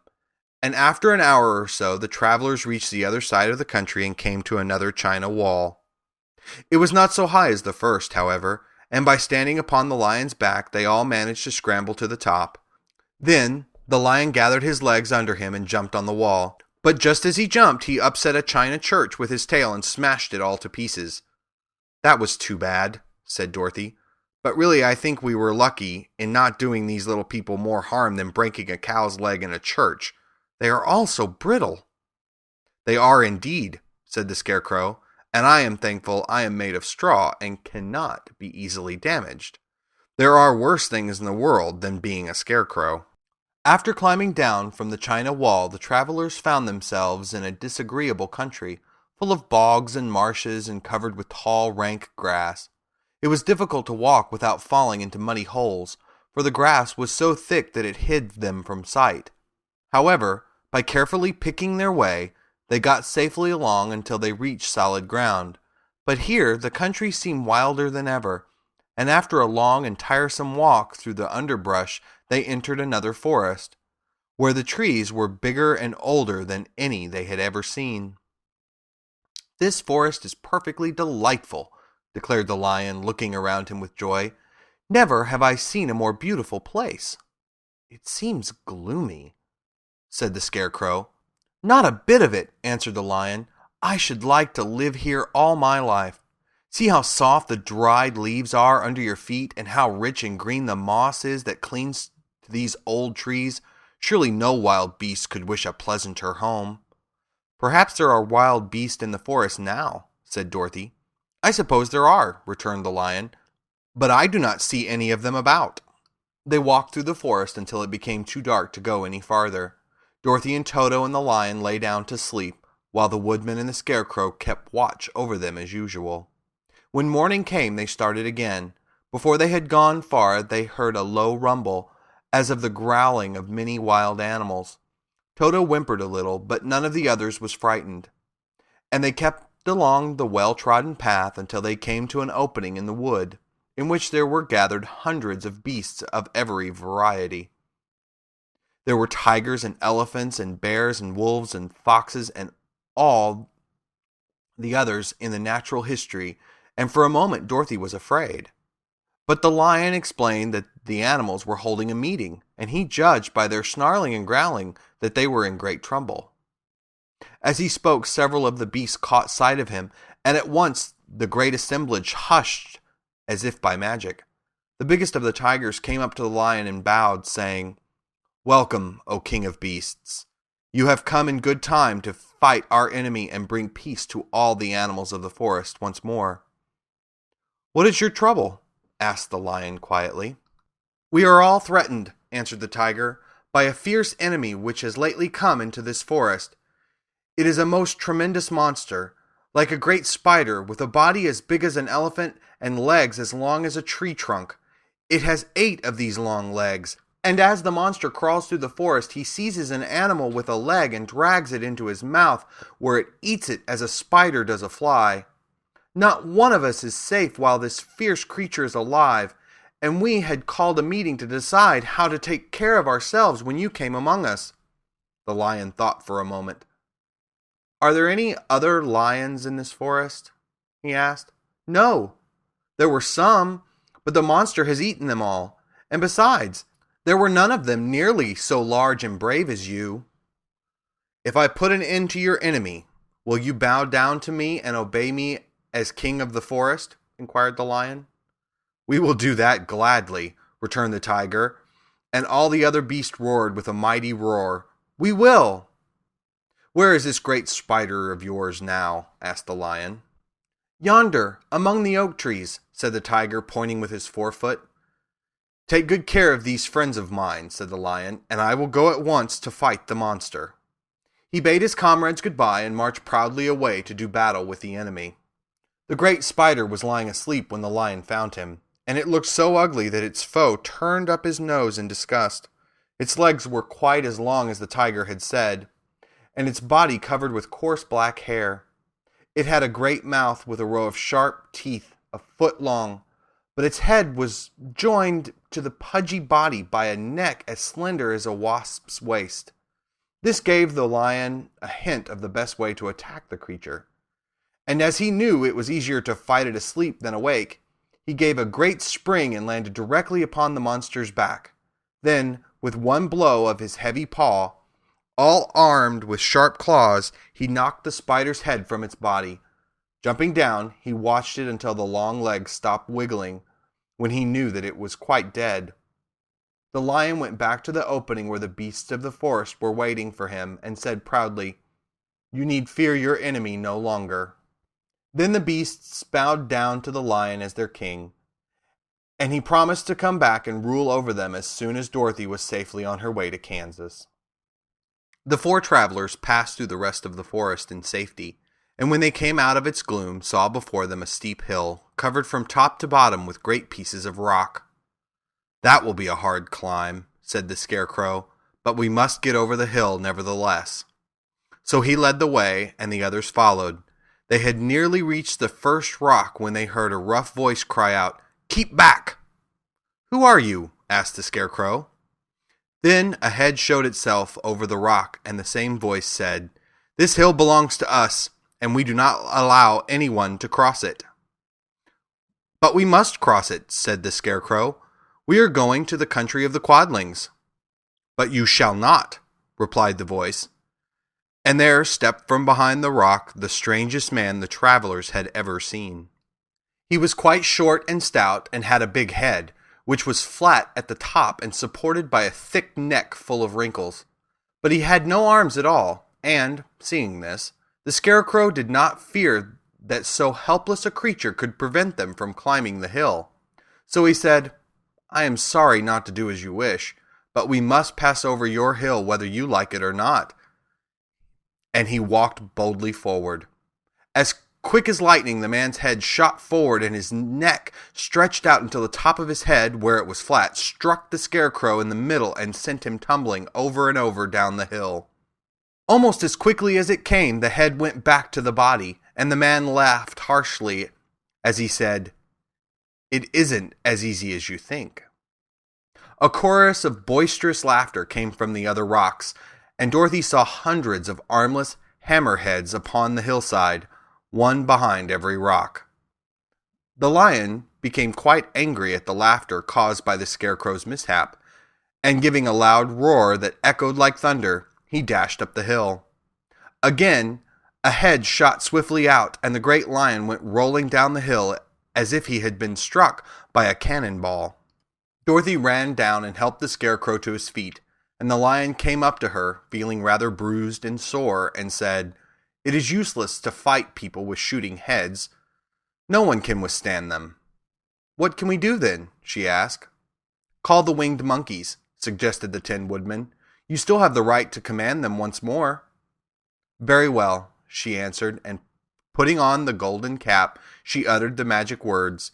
The monkeys were as prompt as ever, and in a few moments the entire band stood before her. "What are your commands?" inquired the king of the monkeys, bowing low. "Carry us over the hill to the country of the Quadlings," answered the girl. "It shall be done," said the king, and at once the winged monkeys caught the four travelers and Toto up in their arms and flew away with them. As they passed over the hill, the hammerheads yelled with vexation and shot their heads high in the air, but they could not reach the winged monkeys, which carried Dorothy and her comrades safely over the hill and set them down in the beautiful country of the Quadlings. "This is the last time you can summon us," said the leader to Dorothy. "So goodbye and good luck to you." "Goodbye, and thank you very much," returned the girl, and the monkeys rose into the air and were out of sight in a twinkling. The country of the Quadlings seemed rich and happy. There was field upon field of ripening grain, with well-paved roads running between, and pretty rippling brooks with strong bridges across them. The fences and houses and bridges were all painted bright red, just as they had been painted yellow in the country of the Winkies, and blue in the country of the Munchkins. The Quadlings themselves, who were short and fat and looked chubby and good-natured, were dressed all in red, which showed bright against the green grass and the yellow grain. The monkeys had set them down near a farmhouse, and the four travelers walked up to it and knocked at the door. It was opened by the farmer's wife, and when Dorothy asked for something to eat, the woman gave them all a good dinner, with 3 kinds of cake and 4 kinds of cookies, and a bowl of milk for Toto. "How far is it to the castle of Glinda?" asked the child. "It is not a great way," answered the farmer's wife. "Take the road to the south, and you will soon reach it." Thanking the good woman, they started afresh and walked by the fields and across the pretty bridges until they saw before them a very beautiful castle. Before the gates were 3 young girls dressed in handsome red uniforms trimmed with gold braid, and as Dorothy approached, one of them said to her, "Why have you come to the South Country?" "To see the good witch who rules here," she answered. "Will you take me to her?" "Let me have your name, and I will ask Glinda if she will receive you." They told who they were, and the girl soldier went into the castle. After a few moments she came back to say that Dorothy and the others were to be admitted at once. Before they went to see Glinda, however, they were taken to a room of the castle where Dorothy washed her face and combed her hair, and the lion shook the dust out of his mane, and the Scarecrow patted himself into his best shape, and the Woodman polished his tin and oiled his joints. When they were all quite presentable, they followed the soldier girl into a big room where the witch Glinda sat upon a throne of rubies. She was both beautiful and young to their eyes. Her hair was a rich red in color and fell in flowing ringlets over her shoulders. Her dress was pure white, but her eyes were blue, and they looked kindly upon the little girl. "What can I do for you, my child?" she asked. Dorothy told the witch all her story, how the cyclone had brought her to the land of Oz, how she had found her companions, and of the wonderful adventures they had met with. "My greatest wish now," she added, "is to get back to Kansas, for Aunt Em will surely think something dreadful has happened to me, and that will make her put on mourning, and unless the crops are better this year than they were last, I am sure Uncle Henry cannot afford it." Glinda leaned forward and kissed the sweet, upturned face of the loving little girl. "Bless your dear heart," she said. "I am sure I can tell you of a way to get back to Kansas," she added. "But, if I do, you must give me the golden cap." "Willingly!" exclaimed Dorothy. "Indeed, it is of no use to me now, and when you have it, you can command the winged monkeys 3 times. And I think I shall need their services just those 3 times, answered Glinda, smiling. Dorothy then gave her the golden cap, and the witch said to the Scarecrow, "What will you do when Dorothy has left us?" "I will return to the Emerald City," he replied, "for Oz has made me its ruler, and the people like me. The only thing that worries me is how to cross the Hill of the Hammerheads." "By means of the golden cap, I shall command the winged monkeys to carry you to the gates of the Emerald City," said Glinda, "for it would be a shame to deprive the people of so wonderful a ruler." "Am I really wonderful?" asked the Scarecrow. "You are unusual," replied Glinda. Turning to the Tin Woodman, she asked, "What will become of you when Dorothy leaves this country?" He leaned on his axe and thought a moment. Then he said, "The Winkies were very kind to me, and wanted me to rule over them after the Wicked Witch died. I am fond of the Winkies, and if I could get back again to the country of the West, I should like nothing better than to rule over them forever." "My second command to the winged monkeys," said Glinda, "will be that they carry you safely to the land of the Winkies. Your brain may not be so large to look at as those of the Scarecrow, but you really are brighter than he is, when you are well polished, and I am sure you will rule the Winkies wisely and well." Then the witch looked at the big, shaggy lion and asked, "When Dorothy has returned to her own home, what will become of you?" "Over the Hill of the Hammerheads," he answered, "lies a grand old forest, and all the beasts that live there have made me their king. If I could only get back to this forest, I would pass my life very happily there." "My third command to the winged monkeys," said Glinda, "shall be to carry you to the forest. Then, having used up the powers of the golden cap, I shall give it to the king of the monkeys, that he and his band may thereafter be free forevermore." The Scarecrow and the Tin Woodman and the Lion now thanked the good witch earnestly for her kindness, and Dorothy exclaimed, "You are certainly as good as you are beautiful. But you have not yet told me how to get back to Kansas." "Your silver shoes will carry you over the desert," replied Glinda. "If you had known their power, you could have gone back to your Aunt Em the very first day you came to this country." "But then I should not have had my wonderful brains," cried the Scarecrow. "I might have passed my whole life in the farmer's cornfield." "And I should not have had my lovely heart," said the Tin Woodman. "I might have stood and rusted in the forest till the end of the world." "And I should have lived a coward forever," declared the Lion, "and no beast in all the forest would have had a good word to say to me."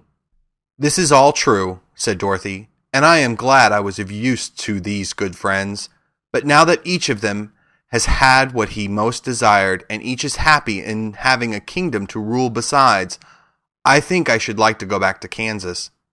"The silver shoes," said the good witch, "have wonderful powers, and one of the most curious things about them is that they can carry you to any place in the world in 3 steps, and each step will be made in the wink of an eye. All you have to do is knock the heels together 3 times and command the shoes to carry you wherever you wish to go." "If that is so," said the child joyfully, "I will ask them to carry me back to Kansas at once." She threw her arms around the lion's neck and kissed him, patting his big head tenderly. Then she kissed the Tin Woodman, who was weeping in a way most dangerous to his joints. But she hugged the soft, stuffed body of the Scarecrow in her arms instead of kissing his painted face, and found she was crying herself at this sorrowful parting from her loving comrades. Glinda the Good stepped down from her ruby throne to give the little girl a goodbye kiss, and Dorothy thanked her for all the kindness she had shown to her friends and herself. Dorothy now took Toto up solemnly in her arms, and having said one last goodbye, she clapped the heels of her shoes together 3 times, saying, "Take me home to Aunt Em." Instantly she was whirled through the air so swiftly that all she could see or feel was the wind whistling past her ears. The silver shoes took but 3 steps, and then she stopped so suddenly that she rolled over upon the grass several times before she knew where she was. At length, however, she sat up and looked about her.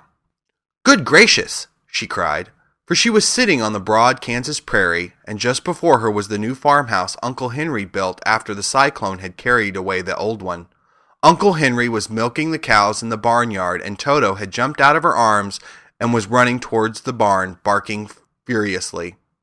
Dorothy stood up and found she was in her stocking feet, for the silver shoes had fallen off in her flight through the air, and were lost forever in the desert. Aunt Em had just come out of the house to water the cabbages when she looked up and saw Dorothy running toward her. "My darling child," she cried, folding the little girl in her arms and covering her face with kisses. "Where in the world did you come from?" "From the land of Oz," said Dorothy gravely.